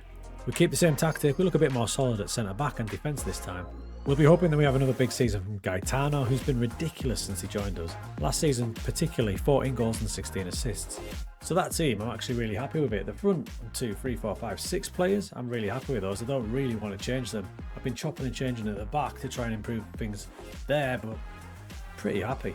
So we do start in the qualifiers for the Champions League, and I did think about throwing it again, but then I played the first leg and it ended 10-1. So I think what we'll do is we'll just play the European like we'll play it, let's keep our integrity. But when we get knocked out, and we will because it's the Champions League, we'll have a look at the Super League status and we might just throw it a bit and try and get in the Conference League for our final season. Tell me, he didn't just say that. Season 4 finishes, you can see I did just that. From March, the results went down the pan. That's because at that point I just plugged in this, a generic preset 4-3-3. However, we then beat Olympiacos, not allowing them a shot, so I changed it again to this. And that seemed to do the job. Not many of the players there enjoyed that at all. But because we were so good at the start of the season, we still won the blooming league. Yep, this run at the start of the season gave us so many points in the bank that despite trying to sabotage things, it didn't work. To be fair, the Champions League started great. We qualified 18-1 in the qualifying round second leg. What? And in the final qualifier, we got through against Shakhtar Donetsk. But the league phase was a bit more brutal. It was only won the one match against Rangers and we lost 5 times and some big defeats in there as well, finishing 30th. I mean, it felt dirty to end the season playing like that, but I just thought, if we keep winning the league, we're going to have the same situation. We're going to be stuck in the Champions League. Even that didn't work. So we win the league again, this time by 3 points. Those other teams in that championship group need to have a word with themselves. It means now in 4 seasons, we've got 4 trophies, including 3 league titles. The fans will be buzzing, but my mission is getting harder. We were given our biggest budget yet, but I'm really happy with the way that we attack, so I spent big on central defence, and Strahina Pavlovic, formerly of Milan, but I got him from Atletico Madrid for 11 million. He could be the final piece in our jigsaw. That means the team looks like that, with day 1 as Dragowski, Tete, Ioannidis and Palestri. Really happy with the team now, it's sublime. So the plan is to fail in the qualifiers, play crap team, go down to the Europa League, and I think we've got a great chance. Hold up. But there's a slight problem. The Greek League has moved up in stature so much that as champions, we now go straight into the league phase. So knowing that, we're just going to go for it. We're going to go for it and see the best we can do in this final season. I've made a couple of tweaks to this tactic to try and make it a little bit better. I am going to take the risk and push right up the pitch. That way we can get more players up there. I've also added, which I think makes kind of sense, underlapped left and right, because we've got these players bombing on and a shadow striker. Let's see if that can get us over that line. As the season's wrapped, first things to say, the new tactic version looked good, as there was loads of central play, and that helped us win the Greek Cup. And in the league, after a little period of adjustment, to smash that out of the park too, winning our 4th title, and this time by a massive 12 points. And it was another bumping season for Ioannidis with 36 goals overall, and Palestri went mad with 21 assists. And with another season like that from Gaetano, he could well be my best free transfer signing on FM24, closely followed by Samuel Justo. He was a superstar all season and got us off to a great start in the league phase of the Champs League. And that 6-1 was followed up by this 2-0 win. We'd won 2 out of 2. Then we played the biggest team yet, Chelsea at home, and Samuel was there again. Our best win yet, 3 wins out of 3 in the Champs League, a quality draw against Napoli. The only real down point came against Real Madrid, and we had a reason for that, because after 1 minute, 50 seconds on the clock, there's our boy Josh, and he nearly killed the man. He got sent off with a minute on the clock, and we lost 6-0.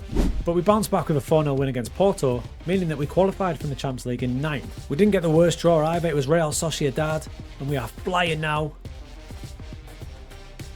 We go through 5-2 on aggregate, but the reward for the last 16 was Man City. We put up a brave fight at home, losing 2-1, but City's team's ridiculous at the minute. They've got Haaland and Vinicius up front, so we had no chance.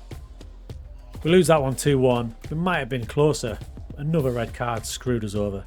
Overall, our best performance in Europe yet, but the Premier League just keeps robbing us. Dudes, it's another one of those. Complete domestic domination, but that leads you to the Champions League, and in the 5-season max limit, it's so tough.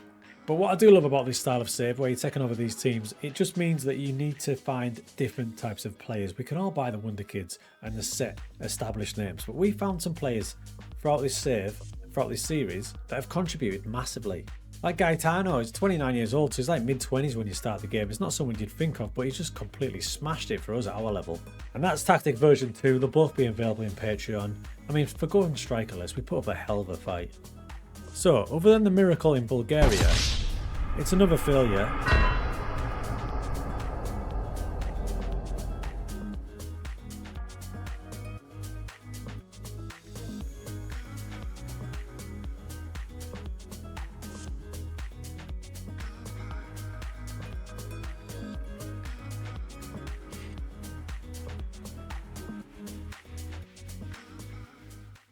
Today I go to a brand new league, a brand new country, in the quest to win a European trophy with non-elite league teams.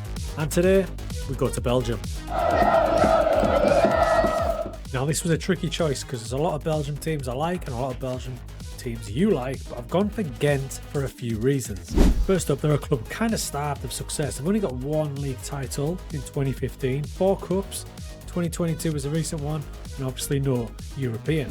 However, they are a club with good facilities, so we may be able to get some youth players to jump in. But the main reason was they're in the Conference League straight away. That's the first game of the season, will be a qualifier. And because of the lack of success we've had in this series, I'm trying to learn as we go. And as you can see, Ghent 5th favourites for the league title, down at 18-1, and only 1 player in the media Dream 11.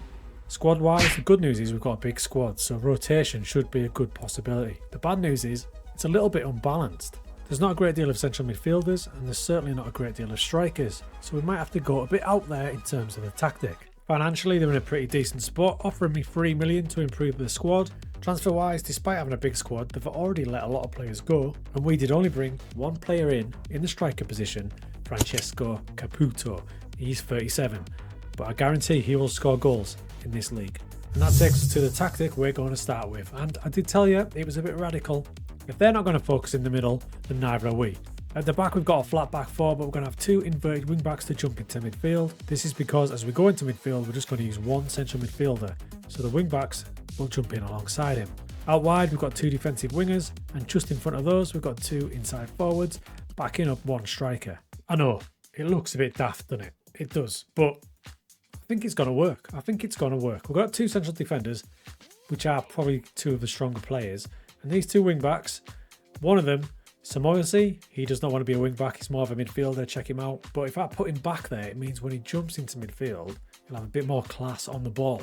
That's the idea. As far as the league set up for Belgium, there's 16 teams and we're going to break into a championship group as well. So we need to be in that top half of the league. So as far as key players go, a lot of them will be better in a few seasons' time, such as Mamadou Sonko, already valued at 10 to 12 million. He's got a bit of growing to do. We do have a lot of quality at centre-back. I'm going to call this man Jordan so I don't butcher his last name. And he's going to be partnered by Stefan Mitrovic, 2 strong centre-backs. And we've also got some nice pace out wide. We've got a lot of good options. So I'm quite happy with the wide areas. So using the ultra-wide tactic, we floated through the qualifiers 11-2 on aggregate. Players seem to enjoy it. Then we scored 7 in the next round. You can see the tactic in action here when left back Nurio gets the ball there. He's in his normal position, but you can see him and his right back partner, when we get the ball, they'll set off and start jumping into central midfield just like that. So then we have our wingers on the outside, our 2 inside forwards will back up our main man up front, Caputo. And in this instance, it works really well. That was us into the main part of the Conference League, and after a string of big results and big performances, it was pretty much the perfect outcome as we finished top of our group, winning 6 out of 6. And our risk was paying off because in the league we were wildly inconsistent. At the halfway stage, it actually left us 8th, struggling a little bit to get in that top half, so we might have to address that. It's working a little bit too well. In fact, fast forward to February and we were hitting the skids a bit using this tactic in the league. We need to think about next season and we need to get into that Conference League. So I decided to have 2 tactics. We're going to put the Galatasaray tactic that we used with a couple of tweaks in for the league, while sticking with the wide tactic for Europe. Now this gave us an instant response. We went on a good winning streak in the league, at the same time reverting to the original tactic for the Conference League. Of Karabag in the last 16, we drew Trabzonspor with a 1-0 defeat. I'll take that after an early sending off. And then in the return leg, the wide tactic baffled them. In a back and forth match, we take it down 4-2. Season 1, we're in the semi-finals. Now as far as the league campaign goes, we structured it pretty perfectly. We went on that mad streak here when we changed tactics back, but we were playing a little bit too well. So in some games I reverted back to the wide 6. And it meant we finished 4th overall, which led us into the European playoff against Mechelen, and we got the win. That means by finishing 4th and winning that match, we actually qualify for next season's Conference League, which is a right result. Because in the semi-finals of the Conference League, we drew Chelsea. At Stamford Bridge, we put up a hell of a fight. Caputo was there again. A 3-2 defeat away from home is not a bad result at all. So massive game coming up in the home game. We started out the blocks really well. Caputo there again, what a signing. But we just couldn't hold on and Chelsea equalised through Enzo. And late in the match, 86 minutes, they got the killer goal. Pushing forward, the quarters on the break again through Madueke to Nkuku. And the boys did get another back, which gives me hope for next season. But our journey ends 4-6. What an effort. You've got to say, for a season 1, that blew out all expectations. I think we managed the league really well. Look at the state of the league positions here. So at one stage we were down in 9th. And we went on a little run, but we were starting to get a little bit too funky, so we had to calm it down a bit. But we've managed it really well. Got ourselves in the Conference League next season. We went out of the cup at the quarter-final stage, so that blew out another option. And the semi-final performance was blooming fantastic. Speaking of fantastic, what a signing Caputo was. Eyebrows may have been raised, but he was the top scorer in the Conference League with 14, and he scored 31 overall, and I've signed him for another season to take him into his 38th year. So now it's time to think of the plan for next season. So we used 2 tactics this season. We used that one in Europe and we used this one in the league late on, and it did well. It might be a case of doing the same sort of thing and juggling it around and getting players in that I know are going to work for both systems. But when you look at our Conference League performance overall, and we use that wide tactic in every match, it's probably worth sticking with, right? So after a cracking first season, it was time for season 2. Transfers out, we lost £5 million worth of players, and replaced them with 1.6. Omri Gandelman was stolen by Blackburn for a 5 million fee. Incoming though was Lovro Vonarek. He comes in from Bayern Munich on loan. Next up on a free transfer was Awer Mabil. Comes in from Grasshoppers in Switzerland. Not many standout attributes until you check out his physicals. This man is lightning fast. And the final big signing for his last hurrah, Jamie Vardy signs on a free transfer from Leicester City. That's 38-year-old Vardy and 38-year-old Caputo leading the line. So when I saw that, I thought they might need some young legs running around them. So I'm going to promote Khalifa Kamara to the first team squad as well. He looks like he's got great potential. Alongside Mateus Delors, he's going to come up as well, central midfielder. So for the season, why change things? Because we were so close last year. So we've got the European version, and we've also got the domestic version as well. And that's when Vardy will jump in, rotating with Caputo and the youngster. Don't forget, our master plan last season worked the treat, and we are back in the Conference League at the third qualifying round in August. And the pre-season odds still don't fancy us, leaving us down in 5th for the league. Right, big season this one. I don't know what to do really, because we were so close. It's just, what are Chelsea doing in the Conference League really? Just unlucky. So we're going to keep this, and we're going to rotate the two tactics. I might even bring this into some matches in Europe as well, like the trickier ones, because let's be honest, that is wide open. So we might need to revert to this when it gets a bit tight and we need to hold on to a lead. Squad wise, I am really happy. I am looking to sign one more player. I want a goalkeeper, and I want him to be from Belgium as well. I have brought in Selmani, but I don't think he's quite as good as he could be, so we'll have a little look around and see what we can do. But let's get on with the season, because this is massive. Conference League again. We started off as beautifully inconsistent as always in the league, winning 7-0 in our first match and losing 5-3 in our second. This led us into the Europa Conference League. We got a nice handy draw against Bohemians from Ireland, and we finished the job in the second. Through we go, 2-6 on aggregate. We had one more qualifying round, and it was against CSKA or CS48. Caputo scores, and we complete the job against the Bulgarians at home. We're into the league phase, and the league phase went pretty good. It started with a draw away at Osasuna, and Vardy scored his first in the first victory against Gothenburg, followed by this absolute assault in Greece as we dismantled Olympiacos with our new youngster scoring a hat-trick. I knew he had potential, and to be fair, what an introduction he has had. He scored 15 and 22 in the league and 20 goals overall. We got another big win against Dinamo Batumi, 5-1, before rounding out the league phase with 2 draws against Luzern and Omar Noia. And there's a blast from the past playing for them. So we're flying in Europe, but unfortunately, we were doing the same thing in the league as well. There'll be no cup this year as Genk knocked us out, but as you can see from the league campaign, despite a little glitch there, we're winning far too many matches until the championship group, and that's when I started to sabotage things. And it's worked. It's actually worked a little bit too well, because we're in danger of missing out on 4th place and that European playoff here. Speaking of Europe, we were playing Osasuna again, this time in the last 16. First leg, another Caputo goal gave us a 3-1 win. And in the second leg, the wide players came to the fore as Sonko drifted in with a beautiful finish. 6-3, we're into the quarters again. And in the quarters, we were once again going to face Luzern. It's not the worst draw.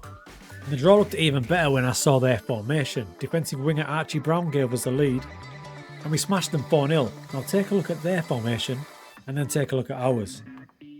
In the second leg, we wrap things up with a 2-0 win. We're in the semi-finals for the second season in a row. And this is where it gets tougher again, because this time we will face RB Salzburg. I said it'd be tough, and Salzburg came out of the blocks and took the lead after 5 minutes. This is our home match, but we found ourselves 2-0 down early. We did get one back, but in the second half, another mistake. A chronic one. That was the first leg. Despite that mistake, I still really like the keeper that I'd got on loan from Antwerp with a view to signing him permanently. The second leg was going to be a massive battle, and for the second leg, I threw caution to the wind and went attacking mentality.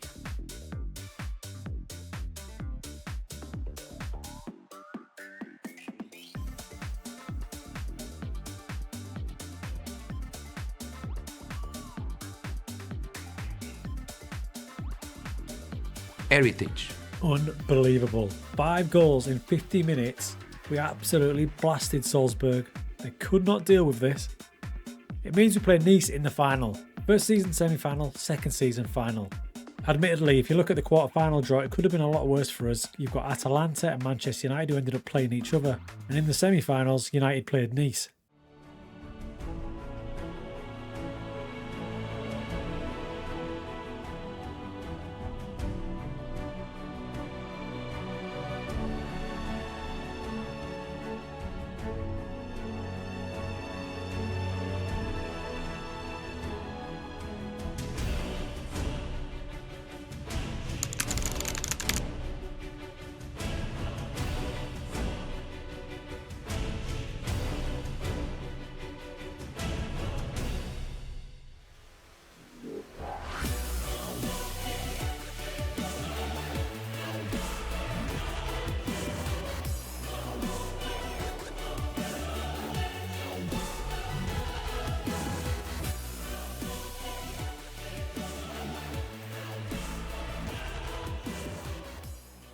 Well, what do you say about that? What do you say about that? Now, for the Conference League, we started with this, and at half-time I switched to this, and it seemed to do the trick as we absolutely battered them late on. It helped me get 2 strikers on the pitch. Now, Caputo has been class. He's retiring, but what a way to retire. He just needed someone to run around him, so that's why I went with a 4-4-2. Big Jamie Vardy did contribute. He scored 11 goals all season. But I think my favourite thing about what's happened with this season is the rise of the youth players. So we talked about Lemons. There he is from Antwerp. He's joining us permanently. Snip. I'm going for a snip because they're in financial trouble. Then you've got this kid, Khalifa Kamara. He's basically the legs for Caputo and Vardy. Because it's only season 2, most of these boys were there when we got there. There's only 4 players in that starting 11 that weren't there in season 1. And it's a good job we won that as well, because if we never, next season would have been Europeless. Is that a phrase? Europeless? Because I sabotaged the league campaign so well. But that success in Belgium after only 2 seasons does mean that is our 2nd European trophy on this little mini journey. Thank God, because I was getting a bit worried.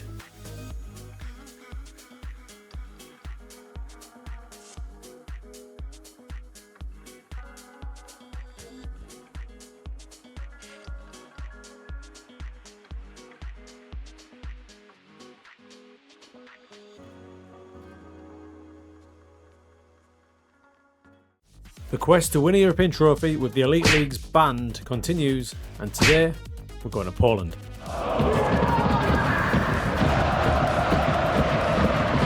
So by popular demand, we're in Poland and we are with Śląsk Wrocław.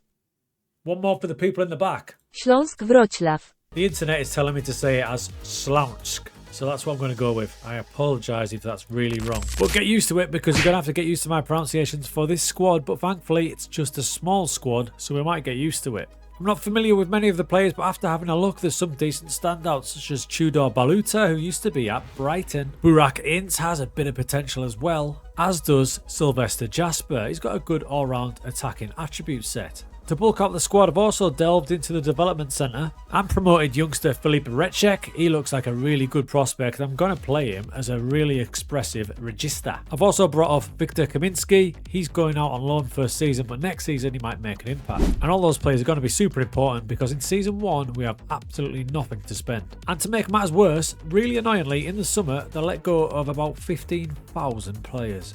I managed to bring one player in, and it's journeyman striker Kolbeinn Sigborsson. He's going to play as a target forward for us. I already had one at the club, but he got injured for 3 months.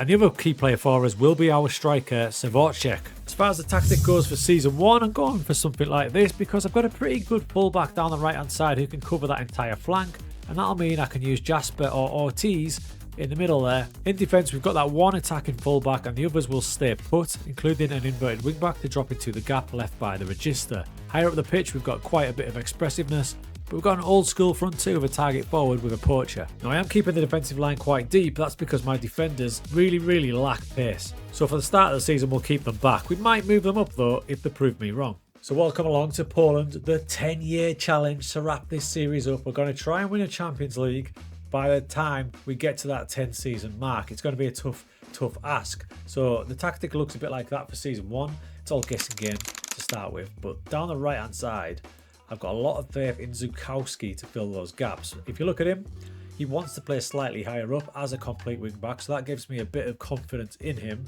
and that does allow us to go a little bit more box like up front with Ortiz.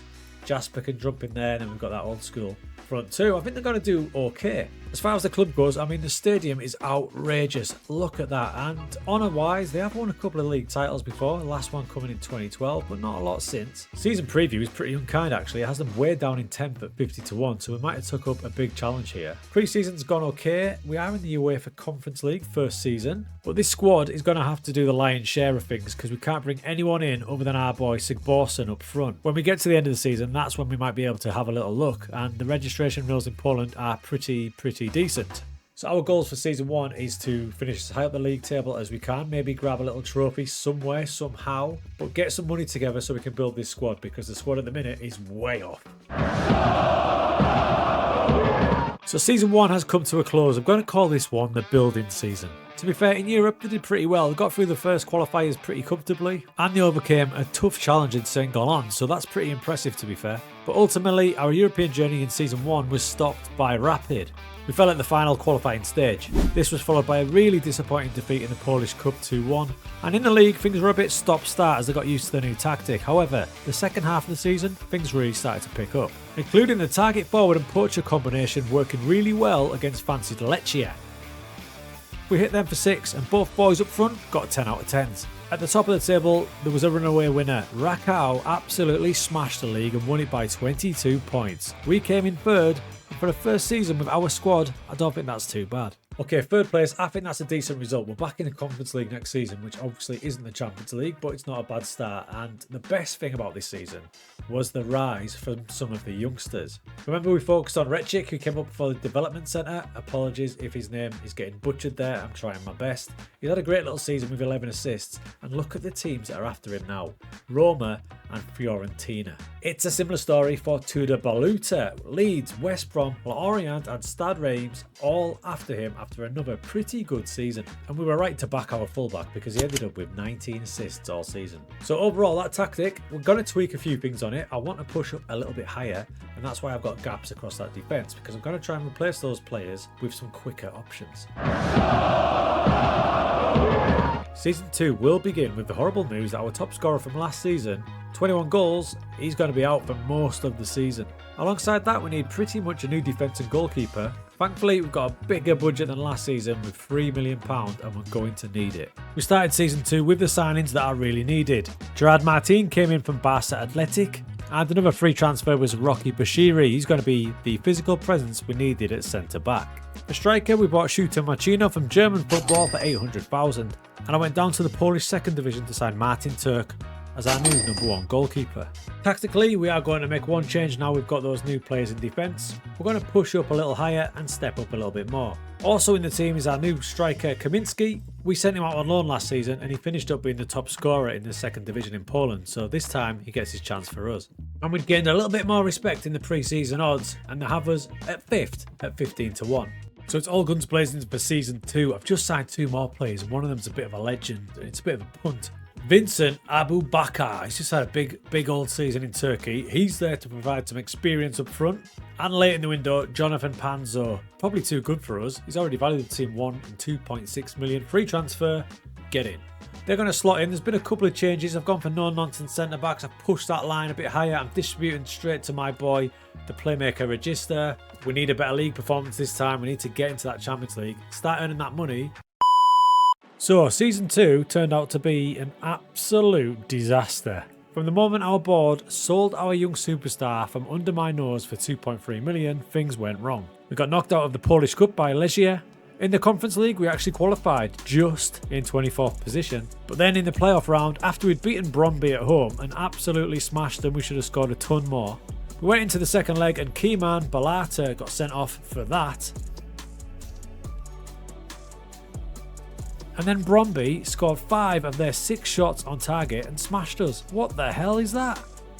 Add to that the league campaign in which we drew far too many matches and finished in 6th. And more worryingly, absolutely no European football. It's fair to say the tactic change didn't really work, so back to the drawing board for Season 3.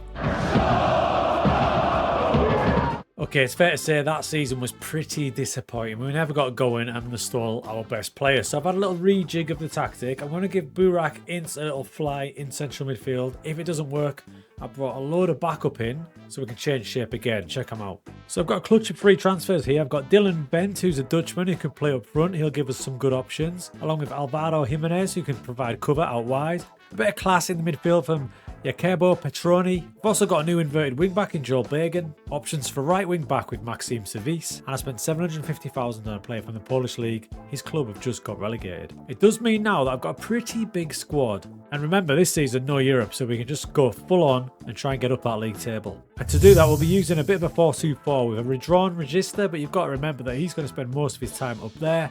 So that's why I've got 2 inverted wing-backs to jump inside, and the wingers providing the width. Well, it took a little while this time, didn't it? But we finally get the league title after Season 3, after a fantastic effort. And I tell you what, It's not the usual style we do it with either. We started the season with that little asymmetrical 4-2-4, but at the winter break, just around here, we changed it slightly, and for the rest of the season, we went undefeated. There is the season 3 tactic, and it is basic as you like. 2 central midfielders in support roles, so not even anybody in the DM zone, because the inverted wingbacks were doing that job. A couple of wingers supplying the crosses to the strikers. And that gave us that league title with 77 points, so well clear of second place team. We've still got a game to go. And we've done it conceding only 18 goals, and we only scored 47. A completely different style for us. Very different style for us. We changed it halfway through because Burak wasn't working in that register role, so I went with 2 flat central midfielders, thinking that these 2 inverted wingbacks would do the job in there, and it's worked a treat. Super solid. And it does mean that next season we get into the Champions League on season number 4. It's our first crack at it. I'm not expecting anything big time, but what I am expecting is it'll give us some funds to help improve this squad. As it stands, next season they're offering us 4.84 million. That'd be pretty nice if it holds at that. We might need to get a little bit more attacking going into Europe, but as far as the tactic goes, I don't want to change too much.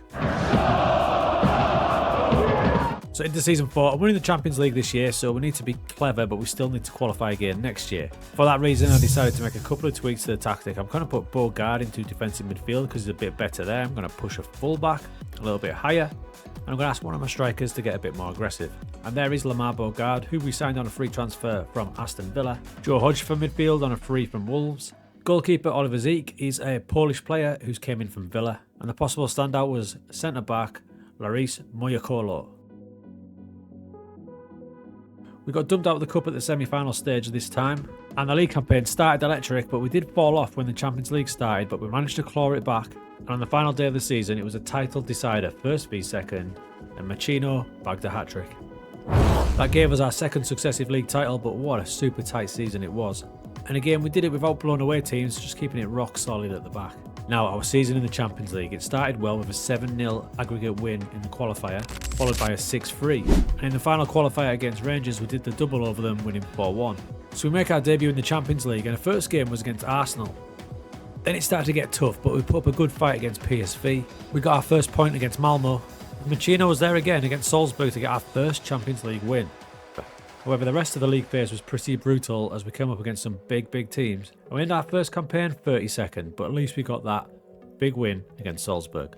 That run has contributed to our overall financials looking pretty good at 21 million, and it does mean that next season our transfer budget is creeping up ever so slightly. And it does look like we've unearthed a gem in Machino. Remember, he only cost us 800,000, but he scored 27 times this season.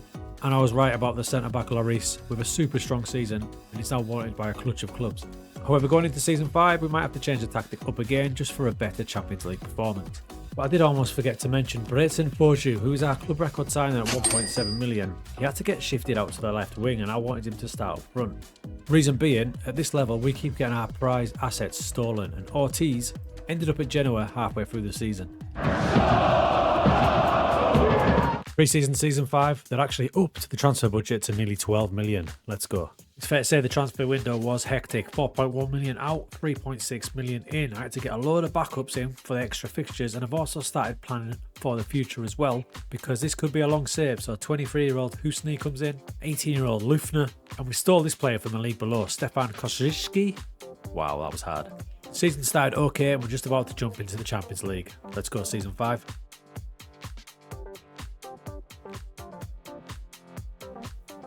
And we continued our good form in the league, securing our third straight Polish league title with 75 points.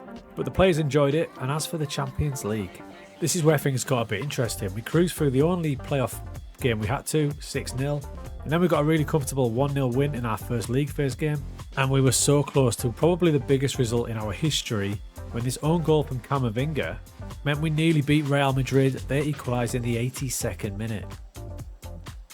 There's also wins against Astana, a thumping win against Anderlecht, and probably our best performance yet as we beat Porto at home. A huge result as we qualify from the Champions League in 17th place, ahead of Manchester City. We won 4 out of 8, which is superb. We lost 3 times, some heavy defeats away from home against some big teams. But it did mean we went to the knockouts against Marseille. And away from home, despite a really good performance, we go down 5-3 on aggregate. Look, it's disappointing, but it's definitely progress, isn't it? We're into the playoff rounds now. Some of the biggest results in history, and the team was really good. Now, what I liked about it was I did get the youngster involved. Do you remember we signed him? Kostrovicki, there he is. He played 37 games overall, 15 assists, and his Champions League performance was superb. 7 appearances, 5 assists. He's definitely one to watch. The tactics seem to work pretty well. We might make a couple of tweaks here and there. I'll have a little analyse of which players and which positions didn't really perform. And then we'll have a little tweak for next season, but we are making big progress. And look at this, because of our Champions League performance, the transfer budget is up to 35 million. That's because the board are well happy, because they've got 45 million now. Into season 6 we go. We're stepping up a gear now, so the transfers reflected that, with 29 million spent. This is unheard of in Poland. Sander Berge joined from Fulham, Harry Clark to play wing-back, Bukima comes in for centre-back, and the club record signing of Demba Sek. He can either play up front, shadow striker, or out wide, making sure to buy a youngster for the future as well. This means, although the squad is quite small, it is loaded with talent, and you can see that for the first time we are comfortable favourites for the league. The end of another season, and it's our another league title. We've got that locked. This time we do it by 10 clear points, only losing one match, so tactically for Poland we've got it locked down. There's the boys, they enjoyed it. Now, what a signing. We took a risk, didn't we, with Demba Sek. There he is, we spent big money on him, but it paid off because he scored 19 in 29 and he got 3 in the Champions League. More of that now. Again, we cruised through the playoff stage against Dinamo, but this time we only got 2 wins in the league phase against Partizan and my boys Panathinaikos. This time we drew against Celtic, but the performance of the season was this one. Barca had just gone 2-0 up, but after 72 minutes, there is Demba Sek. Got us back into it. And then in the 83rd minute, left back, Bergen, out of nowhere, gave us a 2-2 draw away at Barca. The rest of the games were pretty tough. I mean, we had a tough draw there. Arsenal, Barcelona, Bayern, Milan. But we qualified again, so that's 2 out of 2. Scraped it this time in 23rd. Unfortunately for us, that meant we had to draw a big team, and it was no bigger, it was Real Madrid. After putting up a good fight at home, losing to a late penalty, the task proved to be too much at the Bernabeu, and they battered us 3-0. So we're eating into the seasons now, but it's the knockout round we can't get past. At least we're establishing ourselves as a good Champions League team now, though. Now, we did spend all that money, didn't we? 29 million, but we had it thanks to the Champions League money. But really annoyingly, one of the young players we bought, Stefan Kozicki, remember we bought him for like 200,000? Why has he gone over there? Why has he gone to Saudi Arabia at that age? So as we go into the next season, it's on me to try and improve this squad. We did improve it with the likes of Sander Berge and the centre-back and obviously Demba Sek. But we need to get past these knockouts. Season 7 pre-season, so many players turned us down for other clubs. So many. This is the hard part about this save. So I had to be clever, and I was starting to get new Gen City as Asaf Dursan signed from one of our divisional rivals, and I took Jurgen Elatim from Legia, and Paulo Neves came from Wisla Krakow. There was one star signing though, Richarlison. He's 33, but I think he can do a job, keeping a similar setup to last season. The only thing I've changed, I brought Register in. Guess what? Yep, you guessed it. We won the league again. A little bit tighter this time, but still only lost the 4 matches. I mean, it's a super solid 4-2-3-1. And when Demba Sek scored his second goal away at Lens, we were actually second in the Champions League group. But then the big teams came into play. A shocker at Newcastle and Arsenal. And that result against Copenhagen was a massive blow. And it meant this time, we didn't qualify after finishing 27th. It's going to be back to the drawing board, and I'm going to toss out the 4-2-3-1. Because despite absolutely dominating Polish football, I mean, look at that. We're still really struggling to break this Champions League. Right, so this is a big season. I'm not sure what to do, but I'm going to go for a 4-2-4, so we're going to get even more aggressive, which is probably a stupid idea for the Champions League. Been really busy in the transfer market. I've let 9 million go. Richarlison left. Do you know what, to be fair, he had a good little season with us. I think he managed, he scored 9 in 28, so he did his job. But I replaced him with Strand Larsen, who I think will be a better all-round forward, and he's at a better age. There was also some other signings from our very own league. Asper Jensen comes in from Rakow for midfield, and Prince Arnin comes in for left back. I also brought in Calvin Phillips as midfield backup, and keeping the Polish flavour with striker Szymon Wojciech. Polish people, I'm sorry, I'm trying. I'd expect a big season from some of them young players we bought in. Asaf Dursun is going to be ridiculous. Look at his crossing, look at his pace.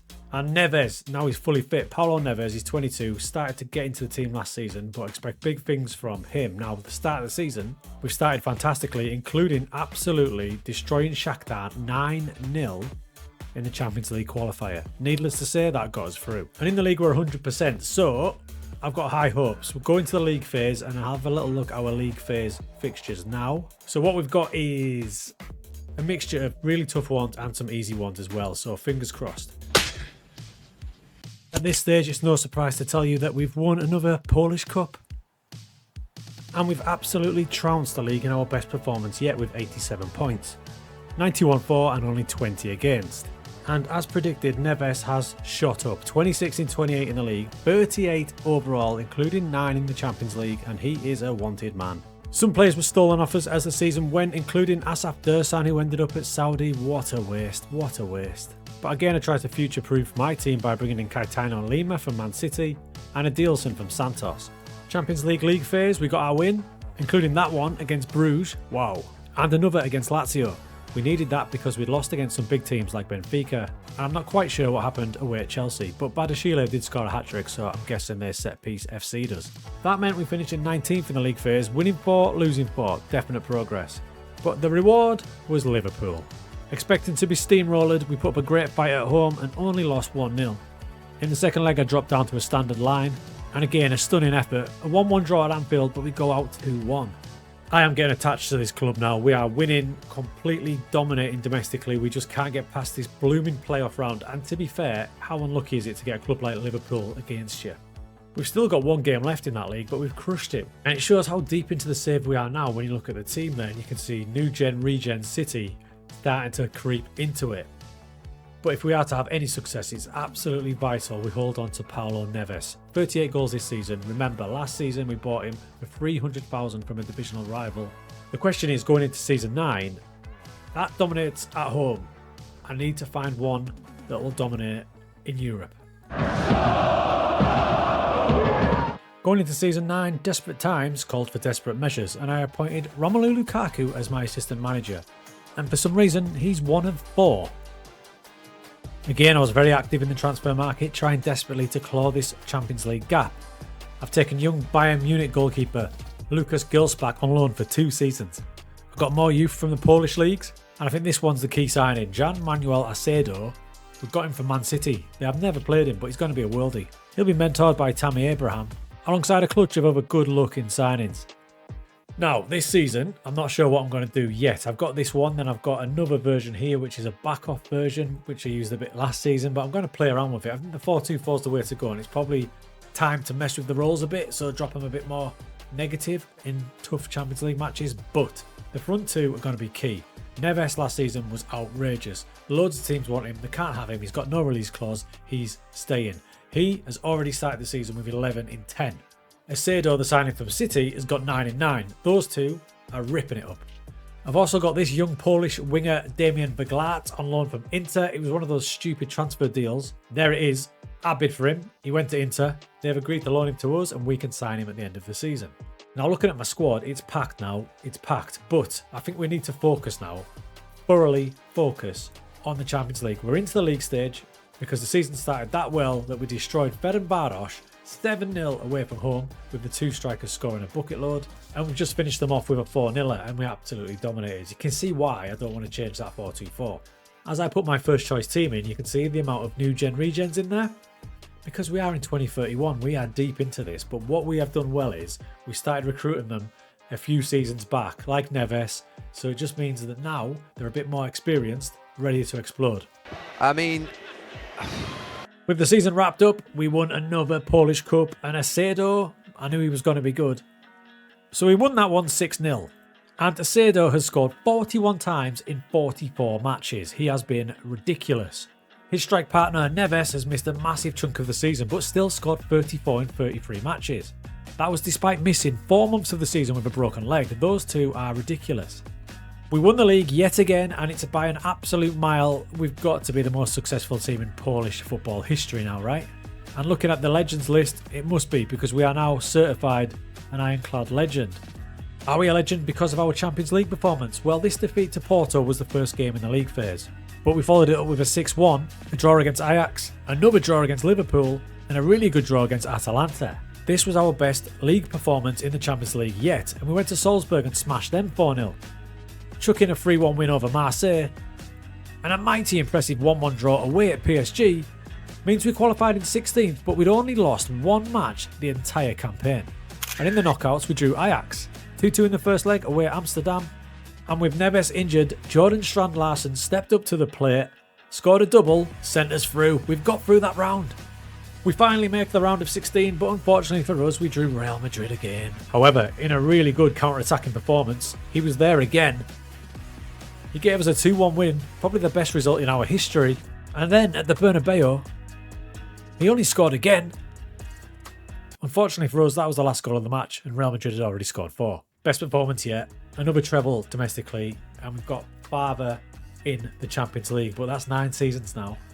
We just can't get past these big boys in the knockouts. So what we did to get a bit more success that time was we had the initial tactic there, ultra aggressive, but away from home in some Champions League matches we dropped to this, where the 2 central midfielders dropped back, and at our possession we dropped back a little bit more as well.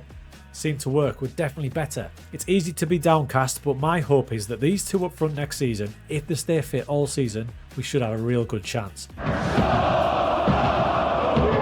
It's season 10. What a ride it has been with that beautiful stadium. I've grown to love this club, and what an off-season we have had. As you can see from this screen, I have spent all pre-season fighting off offers for all of our players, and I've backed it up with £33 million worth of talent. The permanent signing of Damien Vaglas from Inter Milan. John Duran comes in. He's going to be a cover player, but what a cover player to have. João Cardoso comes in on loan from Man City for the last season. What a centre-back. And I spent big on a right-back. Arta comes in.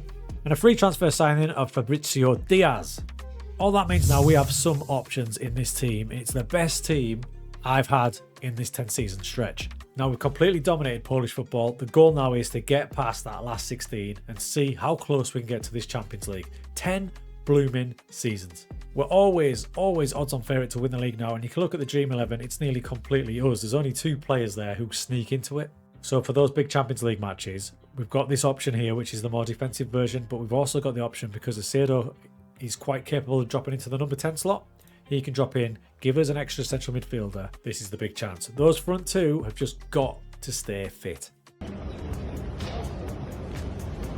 The first big news, both strikers stayed fit all season, leading to us winning the cup again. So when we had a big Champions League match coming up, quite often I would do this. I would go up here to pick rotated squad, full rotation, and then just play everyone who isn't normally playing. Now, despite that quite risky approach, although we lost a couple of matches, we still took down the league title with 81 points. And after cruising through to the Champions League phase 10-0 on aggregate, we started pretty shaky with a draw against Porto, defeat to Sevilla, another draw against Marseille, and a defeat to PSG, winless after 4. However, a slight change to the tactic led to a big turnaround in results, starting with Besiktas away. That 3-0 win was followed up by a 4-2 demolition of Leverkusen, and a quality draw in our final game at Bayern meant we qualified the knockouts. In the knockouts, it was Sevilla again who'd already beaten us. First leg, Acedo was there again, a tight 1-0 win. Now this was the first real big nail-biter in our Champions League run. Goals were flying in all over the place, and it led to go into extra time. Extra time led to penalties. That penalty got us through. Into the last 16, it was Spurs, and we kind of stole a 1-0 win in the first leg. Spurs randomly had Cavadonna playing for them, and annoyingly he scored 2 penalties, but also scoring twice was the other half of our duo, Neves. In an epic, we go through after a 4-4 draw, but then we're great by Real Madrid again. First up, at the Bernabeu, we adopt our new setup. It's still the 4-4-2, but if you look at the in-transition instructions, we've dropped the counter press, we go full-on regroup.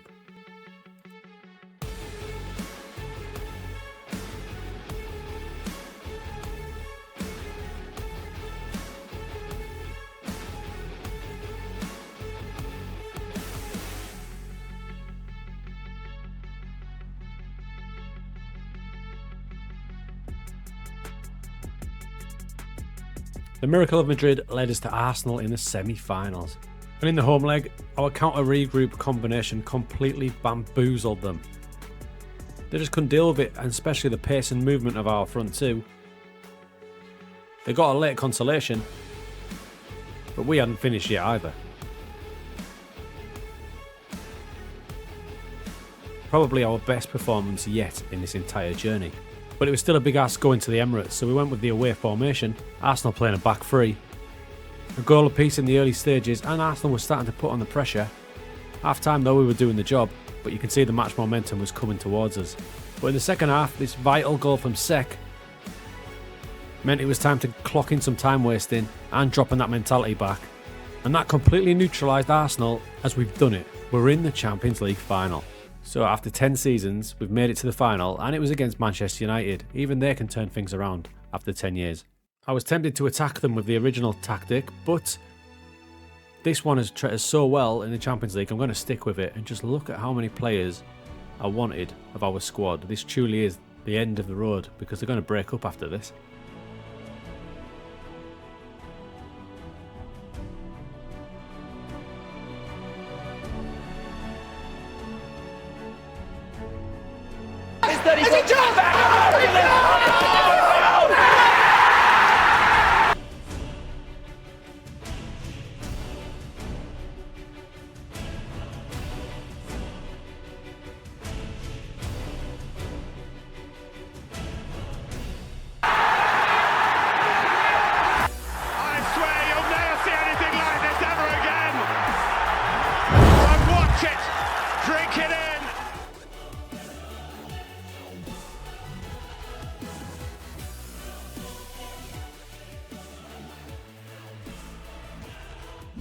I'll tell you what, we haven't won many trophies in this little series, but that one will go down in infamy.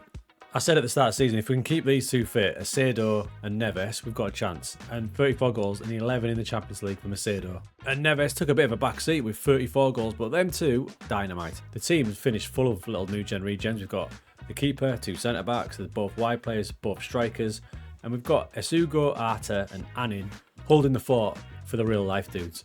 It actually means if you include the season opener, that's a quadruple. I actually thought I was losing count here. I was like, I've only done 9 seasons, but it doesn't include the last season for some reason where we finished 3rd. So we've gone 3rd, 6th, and then we've won the league every season in Poland, and that is a lovely way to finish it. And do you know what's dead cool? Down in Legends, not only am I there, but the front two, Acedo and Neves, they're there as well. The big change that got us there was not relying on the tactic that was dominating domestically like I've done in other seasons and other clubs. It was changing it slightly for Europe with this one, with the counter regroup approach against better teams, and it worked a treat. None of them could deal with it. We've kind of changed this club now because they've got 61 million in the coffers. But like I said, it may be unrealistic us winning the Champions League, but what is realistic is when a team is successful at that level, all their players are wanted. Look at that. So most of these players will probably move on and break up an iconic squad. And that seems a good place to end this little mini series. We've been all around Europe, but ending on that, we can't top that, can we?